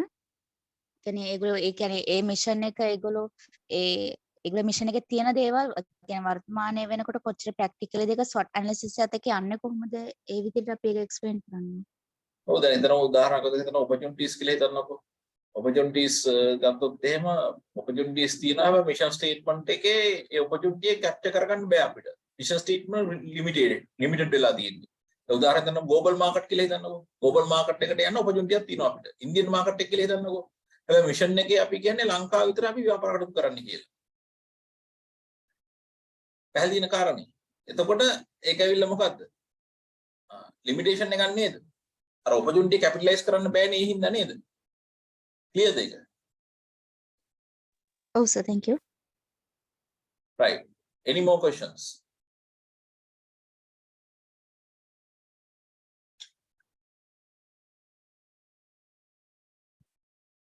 එකෙනෙක් අහනවා current vision statement එක හොඳ නැත්නම් අලුත් එකක් අපි ඉදිරිපත් කරන්න. එහෙම කරනවා වැඩිය හොඳයි. illustrate කරන්න. උදාහරණයක් වශයෙන් they can have a mission statement like this කියලා. අඩුපාඩු ටික ඔක්කොම කියලා you can write person new one.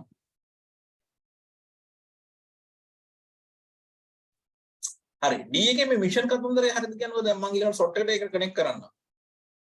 Mission කියන එක තේරුණාද කියන්න ඔයගොල්ලන්ට? මිෂන් කියන්නේ මොකක්ද කියන එක මම short එකත් එක්ක කනෙක්ට් කරන්න ඊළඟට. Is that okay mission statement? short එකත් එක්ක එතකොට බලන්න ඕනේ short එක දැන් අපි දැන්ටම කළානේ තියෙන්නේ. එතකොට බලන්න විශේෂයෙන්ම බලන්න ඕනේ short එකට අදාළව අපි බලන්න ඕනේ විශේෂයෙන්ම opportunities තියෙනවා නම් ඒ opportunities අපිට මේ mission statement එකේ උදව් කරනවද නැද්ද? දැන් මම අර ඉස්සෙල්ලා උදාහරණයක් ගත්තේ. දැන් opportunity එකක් තියෙනවා ඉන්දියන් මාකට් එකට යන්න. හැබැයි mission statement එකේ කියනවා අපි ව්‍යාපාර කටයුතු කරන්නේ ලංකාවේ විතරයි කියලා. ඒකට ඒක සීමාවක් නේ. එහෙමනම් mission statement එකේ තියෙන සීමා කරලා තියෙන අපි ලංකාව විතර ව්‍යාපාර කටයුතු කරන්නේ. එතකොට එහෙමනම් අර opportunity එක අපිට capitalize කරන්න බෑ. ඒතකොට ඔයගොල්ලෝ කියන්න ඕනේ මේ vision statement එක වෙනස් කරන්න ඕනේ. ලංකාව විතරක් ව්‍යාපාර කටයුතු කරනවා කියලා අඳුරගෙන තියෙනවා. ඒක මේ not good. දැන් උදාහරණයක් මට මතකයි commercial bank ඉස්සෙල්ලා තිබ්බේ ඇත්තටම මේ ලංකාව විතර ව්‍යාපාර කටයුතු කරනවා කියලා. එයා පස්සේ මොකද උනේ බංග්ලාදේශ මාකට් එකට යන්න ඕන උනානේ. ඒතකොට එයා මොකද කළේ mission එක change කළා. මට මතකයි අදට මතක අවුරුදු 15 කට ඉස්සෙල්ලා වෙච්ච කතාව මම මේ කියන්නේ. එයා මිෂන් එක වෙනස් කළා global person කියලා. expansion of activities into the global person කියලා. මිෂන් එක change කළා. අර opportunity capitalize කරමු තමයි මේ මිෂන් එක එයා එහෙම වෙනස් කළේ. right.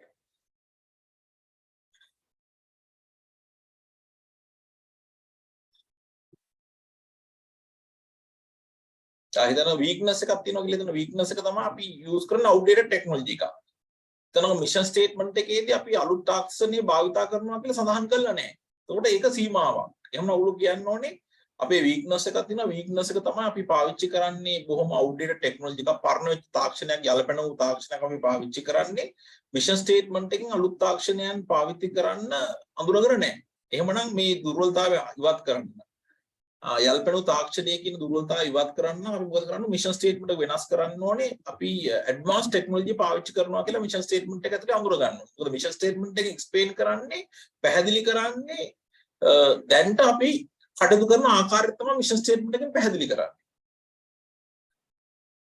The person who asked the questions I hope Oppo A3s පැහැදිලිද ඔයාට part D එක මම ආයෙත් තව ටිකක් පැහැදිලි කළා. I explained that part a little bit more for you. Is that okay for you? Yes, sir. Right.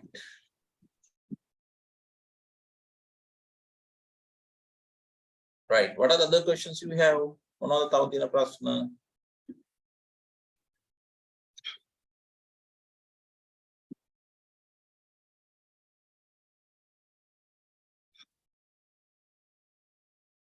Right. So if you don't have more questions, then I can move to the next one. E part, carry out an industry analysis for the organizations. Now see, this is a very important one. How many marks given? 20 marks. So always look at about the mark allocation. The sort of 20 marks, you know, industry analysis 20 marks, you know. So therefore, you have to do this one really well. So industry analysis. I will show you some of the industry analysis I have done. I will show you tea industry. I will show you. Give me 1 second.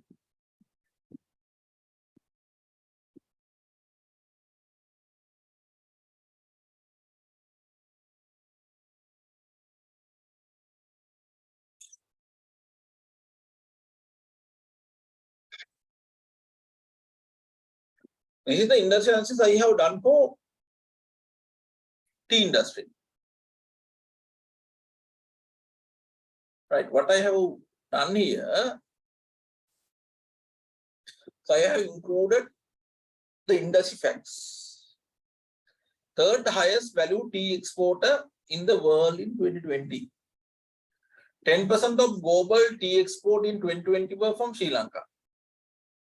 $1.32 billion in export revenue in 2021.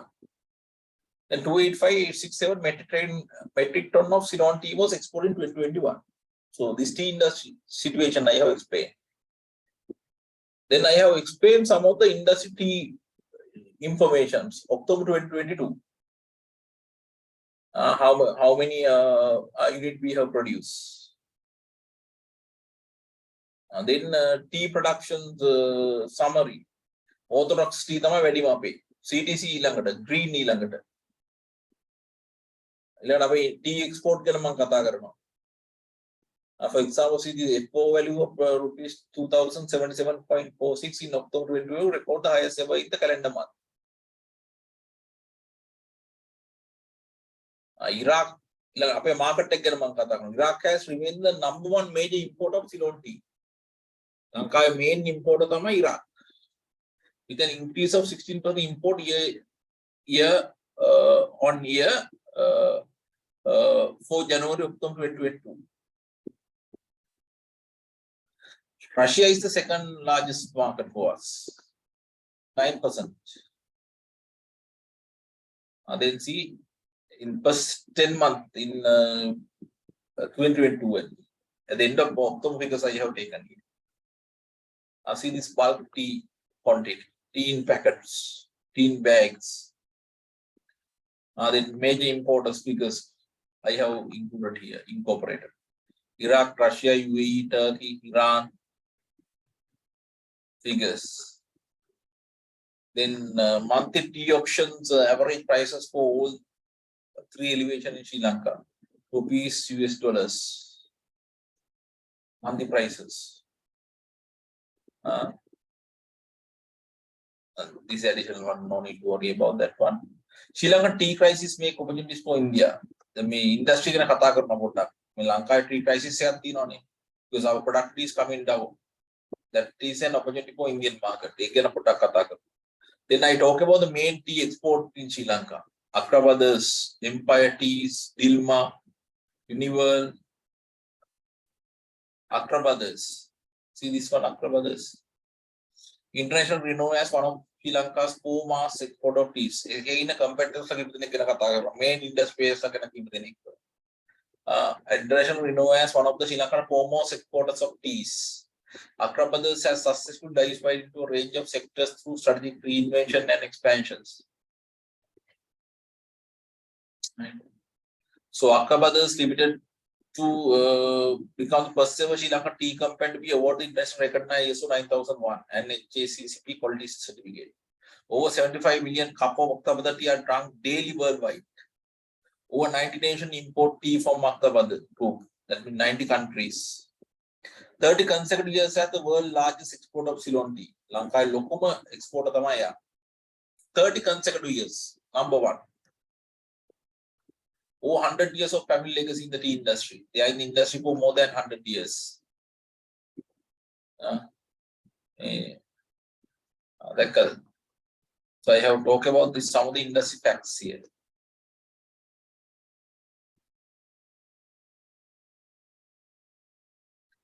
So you can do similar analysis. So some of the information may not be available. You say if you talk about, you say for example, we'll say Bank of Ceylon. BOC ගැන කතා කරනවා නම් එතකොට ඔයගොල්ලන්ට පුළුවන් banking industry ගැන කතා කරන්න ඕගොල්ලන්ට. Banking industry එකේ main players ලා කවුද? ඔයගොල්ලෝ annual report ටිකක් download කරලා ඒගොල්ලෝ assets compare කරන්න පුළුවන්. උදාහරණ පරිදි ලොකු පස් දිනාරන් asset compare කරන්න පුළුවන්. Deposit compare කරන්න පුළුවන්. Loan portfolio compare කරන්න පුළුවන්. Industry එක analyze කරන්න පුළුවන්.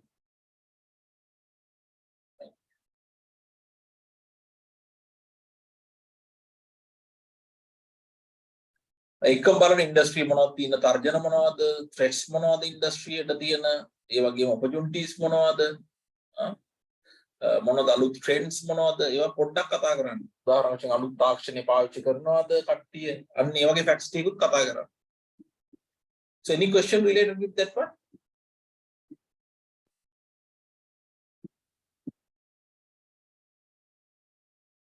Yes. Yes, you can use Porter's 5 forces model. Even I have included that one in my presentations. Porter's 5 forces model. So for what purpose we use Porter's 5 forces model? This is normally used to determine the industry attractiveness. So this is normally used to determine industry attractiveness.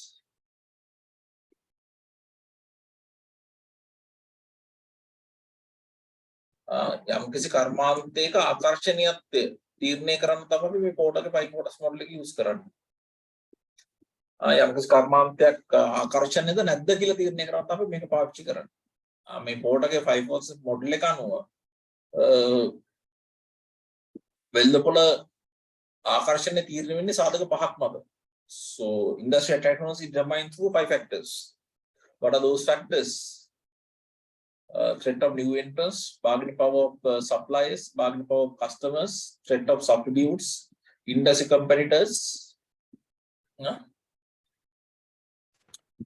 Threat of new entrants කියලා කියන්නේ අපේ කර්මාන්තයට අලුතෙන් අලුත් අය එකතු වෙන තියෙන තර්ජනය. bargaining power of suppliers කියලා කියන්නේ සැපයුම්කරුවන්ගේ කේවල් කිරීමේ ශක්තිය වැඩිද අඩුද කියන එක. bargaining power of customers කියලා කියන්නේ customers ලාගේ demand කිරීමේ හැකියාව වැඩිද අඩුද කියන එක. threat of substitutes කියලා කියන්නේ what is the substitute Sinhala word? You know what is substitutes? TV no substitute. What is Sinhala word? Right. So I didn't hear the word. Right. So you know these things. ආදේශක භාණ්ඩනේ. Right. ආදේශක භාණ්ඩ වලින් එන තර්ජනය. උදාහරණයක් T ගත්තොත් අපි අතීත ඉඳලම කියන එකක් තමයි T වෙනුවට අපිට copy පාවිච්චි කරන්න පුළුවන්. copy T වෙනුවට copy. ඒතර T කර්මාන්තය අපි evaluate කරනවා නම් එහෙම copy ඇවිල්ලා තර්ජනයක් ඒකට. Industry competitors. So what is industry competitors? අනිත් තරංකරුවෝගේ එන තර්ජනය මොන වගේද කියන එක. For example, if there is a high risk of entering a new entrants to our industry, it's not favorable scenario. අපි කර්මාන්තන උගක් අය අලුතෙන් එන්ටර් වෙන්න බලාගෙන ඉන්නවා නම් සහ අලුතෙන් ඉස්සරහදී එන්ටර් වෙයි කියලා අපි අපේක්ෂා කරනවා නම් ඒක හොඳ තත්ත්වයක් නෙමෙයි. ඒකෙන් අපේ කර්මාන්තය ආකර්ෂණීයත්වය අඩු කරනවා. ඊළඟට ගත්තොත් එහෙම සැපයුම්කරුවන්ට ගේ බාගනින් ශක්තිය වැඩි නම් සැපයුම්කරුවන්ට කේවල් කරන්න තියෙන හැකියාව වැඩි නම් එහෙම ඒක හොඳ තත්ත්වයක් නෙමෙයි. උදාහරණයක් වශයෙන් කියන්න එක අපි නිෂ්පාදනය කරන එක අමුද්‍රව්‍යයක් ඒ අමුද්‍රව්‍ය නිෂ්පාදනය කරන්නේ එක සැපයුම්කරුවෙක් විතරයි. එතකොට අපිට හැමතිස්සෙම යාගේ විතරයි මේක ගන්න පුළුවන්. එතකොට මේ සැපයුම්කරුවාගේ බවල් කේවල් කිරීමේ ශක්තිය වැඩි. දැන් උදාහරණයක් වශයෙන් එයා ප්‍රයිස් එක වැඩි කළොත් එහෙම අපිට මේ ප්‍රයිස් එක පිළිගන්න සිද්ධ වෙනවා. අපිට වෙන විකල්පයක් නැහැ භාණ්ඩ මිලදී ගන්න. We don't have any other option to purchase the good. Right? Then bargaining power of customers. අතර කස්ටමර්ට කොච්චර කේවල් කරන්න ශක්තියක් තියෙනවද කියන එක. උදාහරණයක් වශයෙන් ගත්තොත් හිතන්නවා අපේ ආයතනයේ භාණ්ඩ වලින් 80%ක්ම අපි දෙන එක කස්ටමර් කෙනෙකුට. එතකොට අපි එක කස්ටමර් කෙනෙක් මත ඩිපෙන්ඩ් වෙන ප්‍රමාණය වැඩි. ඒ වගේ අවස්ථාවකදී කස්ටමර්ගේ බාගනින් පවර් එක වැඩි. එයාට කේවල් කරන්න තියෙන ශක්තිය වැඩි. ඒක අපිට මේ ආකර්ෂණය වැඩි වෙන බලපන කාරණයක් නෙමෙයි. ඒක අපේ ආකර්ෂණය අඩු වෙන සාධකයක්. ඊළඟ threat of substitutes. උදාහරණයක් වශයෙන් ගත්තොත් එහෙම ආදේශික භාණ්ඩ ගොඩක් වෙළඳපොලේ තියෙනවා නම් එහෙම ඒක අපේ කර්මාන්තර හොඳ දෙයක් නෙමෙයි. මොකද අපි උදාහරණයක් වශයෙන් අපේ කර්මාන්තේ ඉන්න කස්ටමර්ස්ලට පුළුවන් අර ආදේශික භාණ්ඩ ලේසියෙන් මාරු වෙන අවස්ථාවක. ඊළඟට ඉන්ඩස්ට්‍රි අපේ ඉන්ඩස්ට්‍රි ඇතුලේ තරකරු ගොඩක් ඉන්නවා නම් එහෙම ඒක හොඳ තත්ත්වයක් නෙමෙයි. So that will not make industry attractiveness. දැන් උදාහරණයක් වශයෙන් හිතනවා අපි භාණ්ඩේ මිල අඩු කළොත් එහෙම අනිත් අයත් ඒ වැඩේම කරනවා. එතකොට අපිට මිල අඩු කිරීමෙන් අපේක්ෂා කරපු දේ ළඟා කරගන්න බැරි වෙනවා. Is that clear? Porter's 5 process. This is a 2-hour session now. Porter's 5 process can පැය දෙකක session එකක්. මම විනාඩි 5න් කිව්වේ සරලව.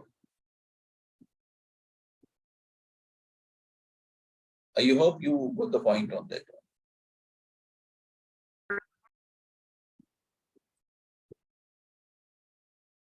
Right. ඊළඟට F එක මොකක්ද? What if F here? Look at about X part also. What if F?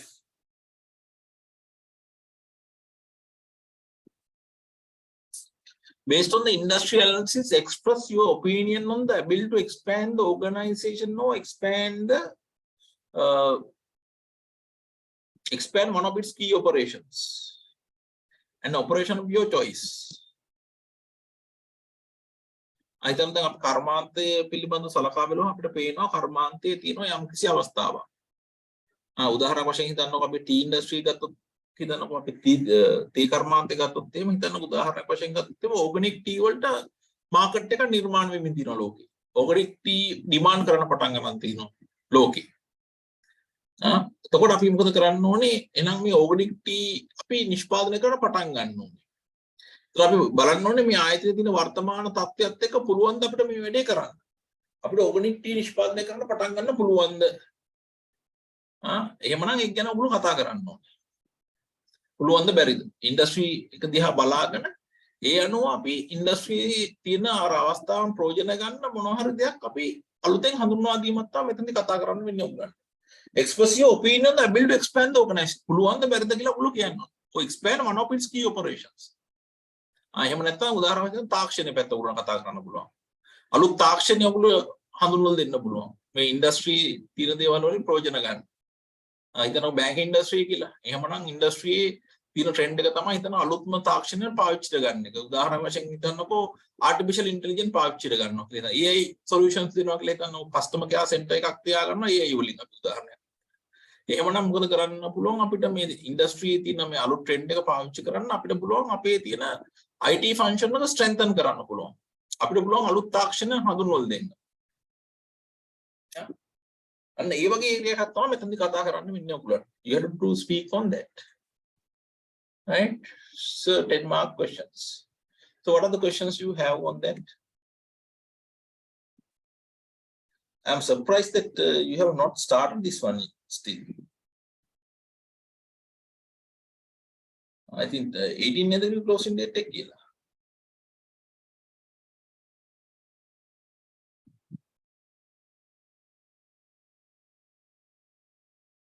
All right. So what are the questions you have? I hope it's okay for you.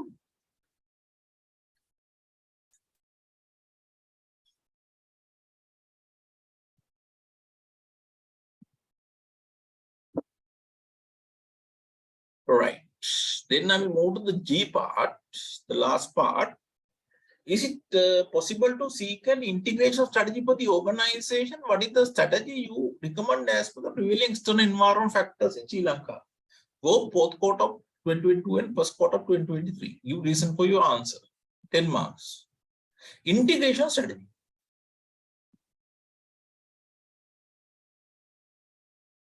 What is integration strategy?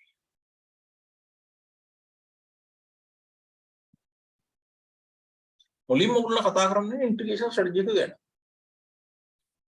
Right. I will introduce integration strategy for you. Give me 1 second.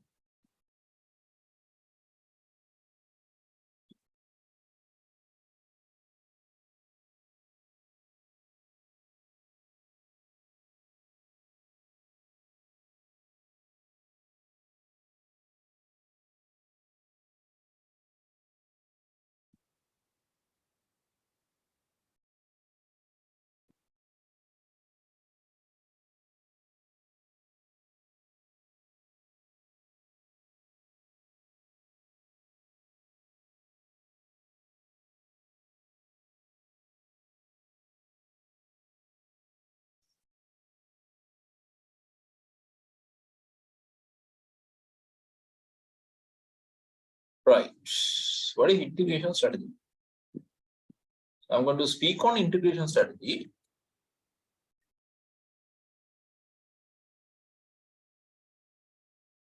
So if you look at the integration strategy, there are two parts of integration strategy.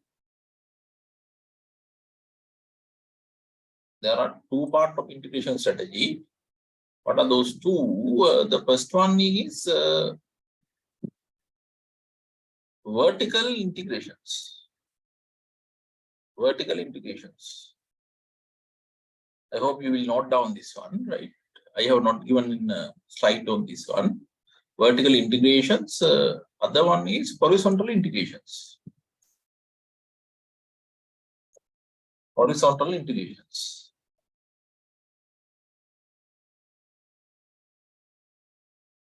So two options are there. Right. So vertical integrations, other one is horizontal integrations. What is vertical integrations here? vertical integrations mean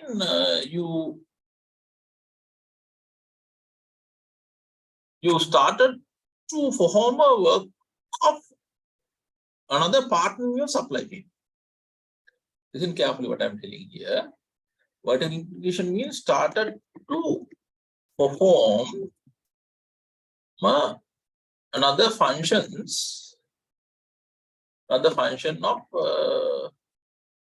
other partner in supply chain. Start to perform another function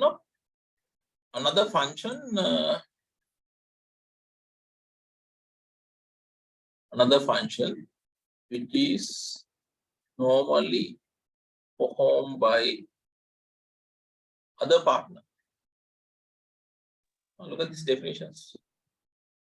So vertical integration means start to perform another function which is normally performed by other partner in supply chain. Up to now, there was a functions in the supply chain that was performed by somebody else. We started to do that work. So this vertical integration can be two part.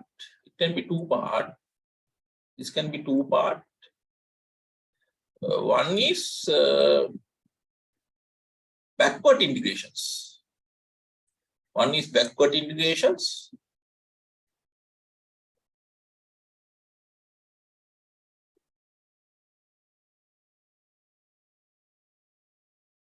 Backward integrations. Other one is forward integrations.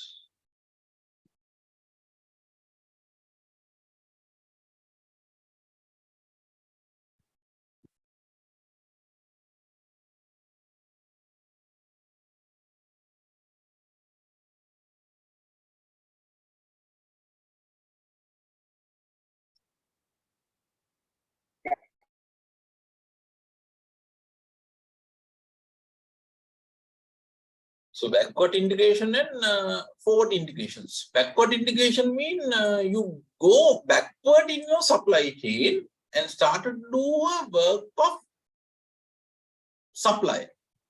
So backward integration mean you started to do a work of a supplier.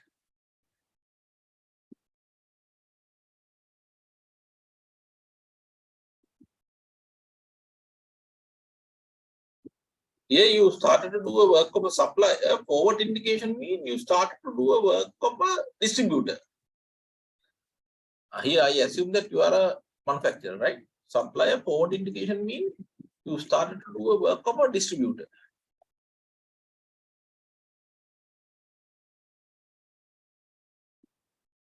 දැන් උදාහරණයක් විදිහට හිතන්නකො මෙහෙම. දැන් හිතන මාස් holding ගත්තොත් එහෙම මාස් holding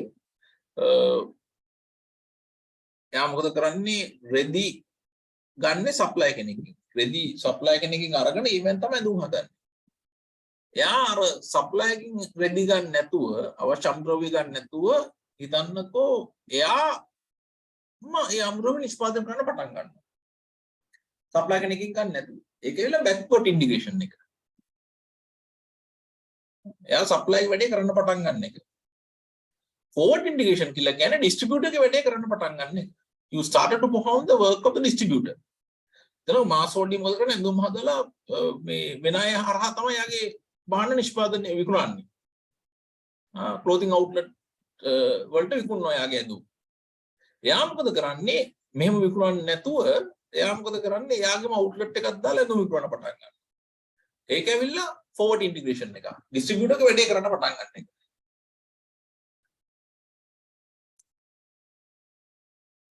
ඊළඟට horizontal integration කියලා කියන්නේ what is horizontal integrations? So horizontal integrations mean you started to do a competitive work.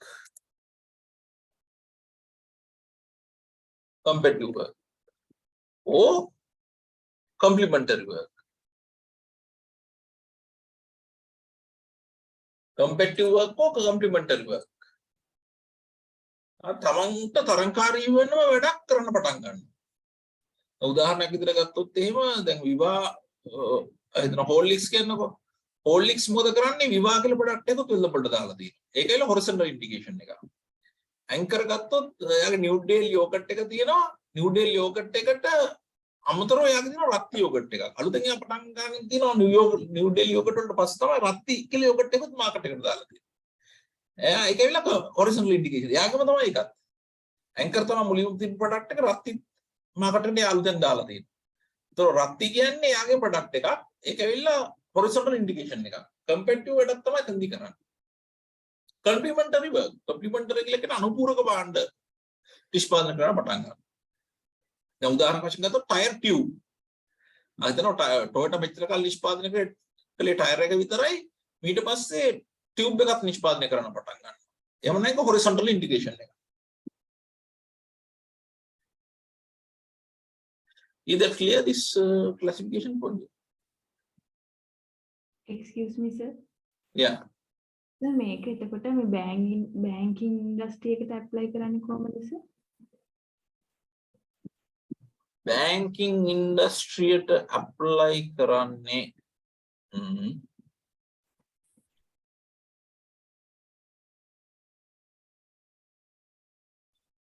Practically අමාරුයි. ඉන්ඩස්ට්‍රියට ඇප්ලයි කරන්න. මනුෆැක්චරර් කෙනෙක්ව ගත්තම තමයි ඔයාලට ලේසි මේකට. සර්විස් එක කෙනෙක් ගත්තොත් මේකේ අමාරු වෙනවා. Because the banking industry directly connect with the customer, no? So better to get a manufacturer.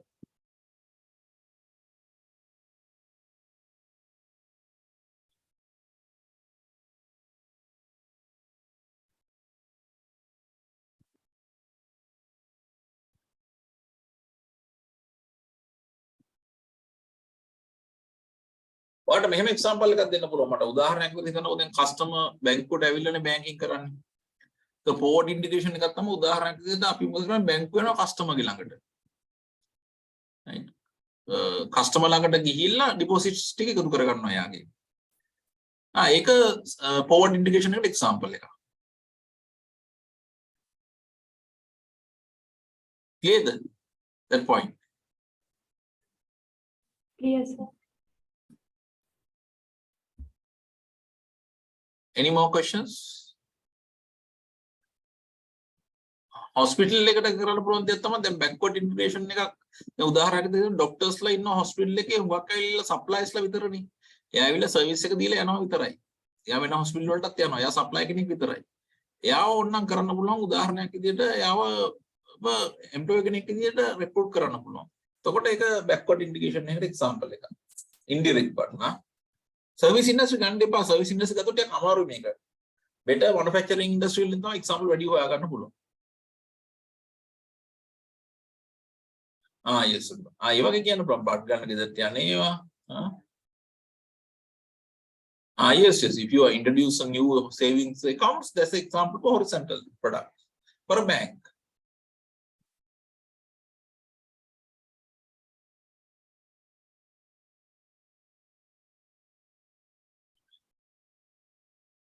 School එකට උනම් පුළුවන් උදාහරණ ස්කූල් වෑන් එකක් දානවා.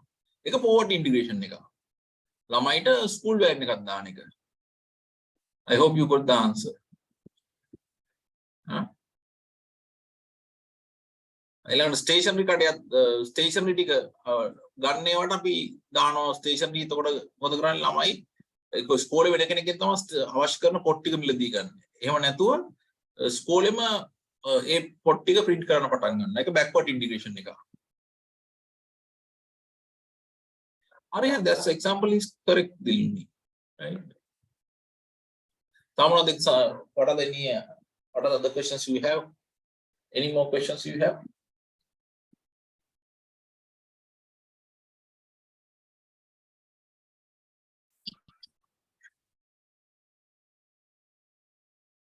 Yes, you can ask any questions.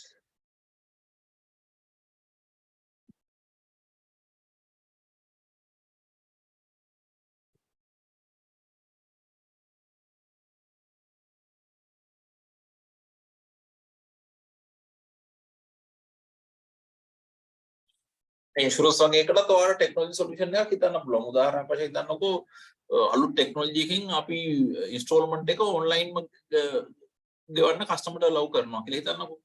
ඒක කෙනෙකුට ආගියු කරන්න පුළුවන්. ඒක forward integration option එක. මොකද කරන්න පුළුවන් අපි අර කස්ටමර් ඉස්සෙල්ලා physically ඇවිල්ලා සල්ලි deposit කරන්න ඕනේ. එහෙම කරන්න ඕනේ නැහැ. තාක්ෂණය හරහා එයාට අපි allow කරනවා කෙලින්ම සල්ලි transfer කරන්න.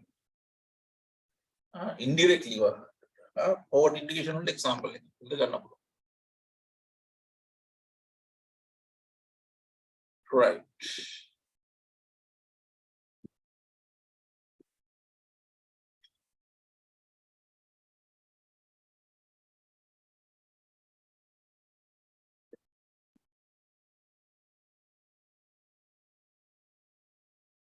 Yes. If the school has started new class, then you can invite as a integration, some sort of integrations. Yes.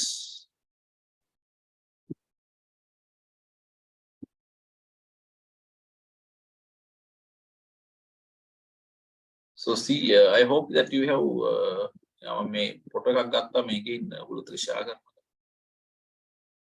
Give me 1 second to share this photo.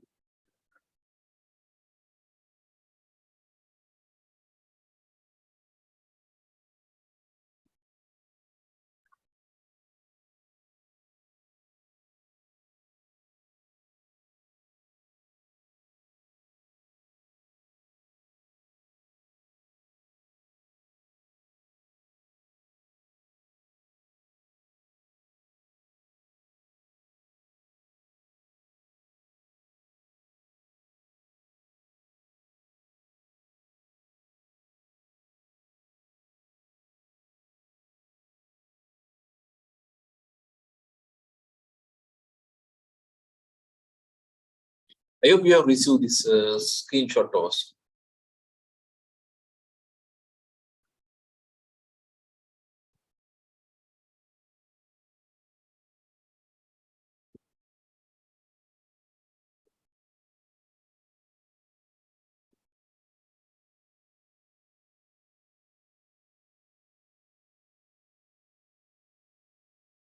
I will share the industrial analysis with you. Then I think you can.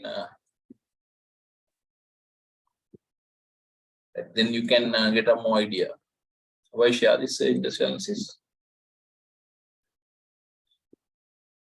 I will share this example for industrial analysis with you. I discuss about the example now.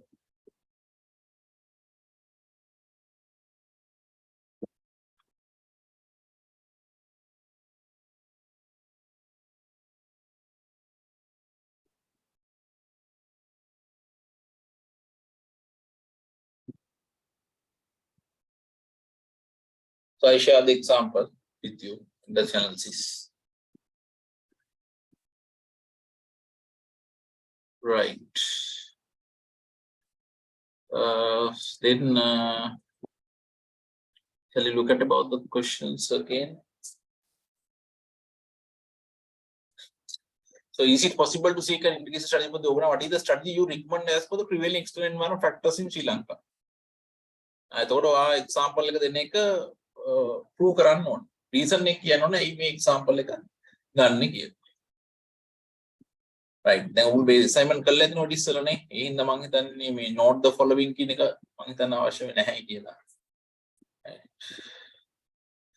සාමාන්‍ය මම හිතන්නේ මම දන්නේ මොනවද ඔයගොල්ලෝ use කරන්න කියලා තියෙන්නේ time new romans. I hope that time new romans 12 normally time new roman 12 තමයි අපි සාමාන්‍ය assignment වලට use කරන්නේ. I hope the same is applicable for you also. This is a separate paper, no 100 marks. Right. Any more questions you have?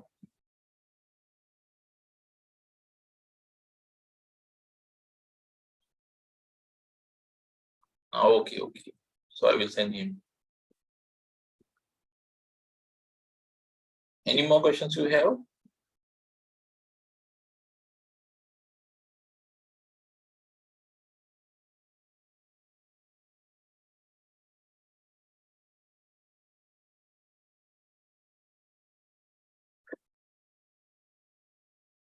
දවුන දීලා ඇති guide එකක්. ඒ guide එක අනුව යූස් කරන්න.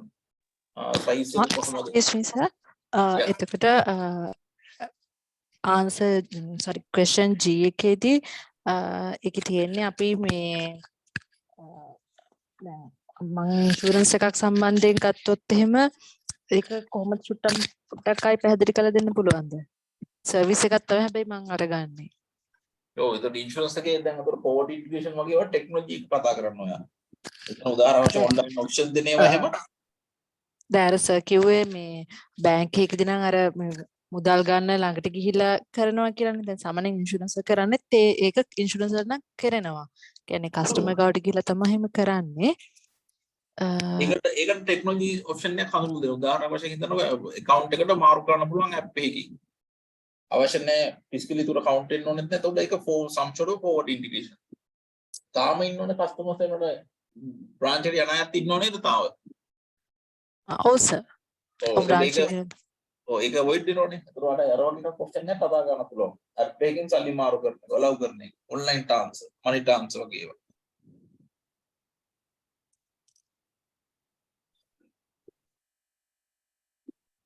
Thank you, sir. Right. Any more questions? If you have any questions, you can send an email for me. Email එකක් කරන්න. Sir, can you explain if part again, sir? Sorry? Can you explain the if part? If for this industry analysis actually, so what you have to do is normally based on the industry, you have to recommend some of the strategies you can apply. Some of the additional strategies you can apply. You say there are some opportunities in your industry, then you can recommend that one. For example, I give an example from tea industry. You say when you analyze the tea industry, there is a demand for organic tea now. New demand, emerging demand for tea industry now. Organic tea. Then what you can do is at the moment we are not offering organic tea, then we can start to offer organic tea. Right? Then you have to look at whether we can do that one, whether the right infrastructure with us, whether we have the money, those factors can be considered. Clear that one? Yes, sir. Right. Any more questions? Someone have questions? මොනවාරි ප්‍රශ්නයක් තියෙනවා නම් දාන්න මට email එකක් දාන්න. You can send me an email.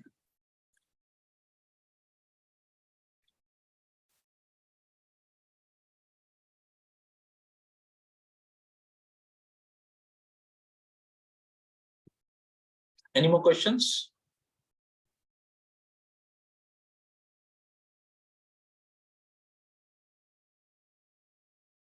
Right. So if you don't have any more questions, then we can wind up. I hope you got something from my discussions, right? And I hope it was really useful for you, and you can get some value from my discussions. And then wish you all the best for the assignments. Right? If you have any questions, right, please send me an email. Then I will try to clarify the things for you.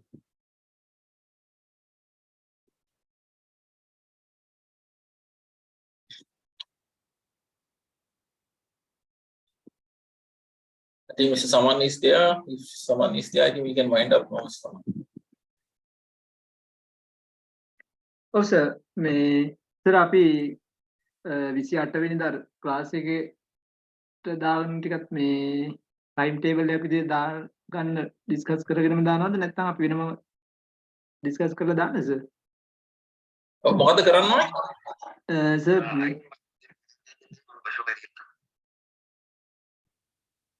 Sir ඒකේ මේ pass papers ටික මම අර සර්ට එවපු pass papers වලට අපිට 28 exam එකට තමයි මේ arrange කර ගන්න ඕනන්නේ. Okay, final exam or mid-term exam? Mid exam. Ah, right. Then it will be an easy one, no? A mid exam papers are available. Oh, sir. I can be session දෙක තුනක් කරමු බලලා. Ah, right. හරි sir. හරි. Use some sessions. Ah, right. හරි sir. හරි. Oh, අපි උත්තර ටික ලියමු ළමයි එකම. We'll write some answers along with the students. Ah, right. Okay, sir. මම උත්තර කතා කරනවට වඩා ඒගොල්ලොත් එක්කම උත්තර ලියන එක වැඩි හොඳයිනේ. එහෙම එකක් දෙකක් කරමු අපි. ඔව් සර් මේ ටයිම් ටික මම සර් එක ඩිස්කස් කරලා දාන්නම් ගෲප් එකට සර් නේ. හරි. Okay, Mr. Saman. Okay, right. Thank you. And good night. Oh, look, I will share the material with you. Then I think they have told me that there's WhatsApp group. So you can share the material with them. Okay, sir. Thank you. Thank you, sir, very much. Thank you very much, sir. මේ අද සර්ට මම කියපු පෙරේදා සිකුරාදා දවසේ කිව්වේ sir time එක arrange කරගත්ත හින්දා මේ ළමයින්ට assignment එකක් ටිකක් අමාරුයි කියලා ගොඩක් අය මටත් කිව්වා. මේ මම හිතන්නේ දැන් complete කරගන්න පුළුවන් අපි සර් ගොඩක් වෙලාවක් ජත්ත 10 අමාරනකන් සර්ගේ ටයිම් එකත් ගොඩාක් busy වෙලාවක ඉන්නේ මට මේ දන්න විදියට. Thank you very much, sir. Okay, okay. මේ ළමයි support උනන. Okay, right. Thank you so much. Okay, okay.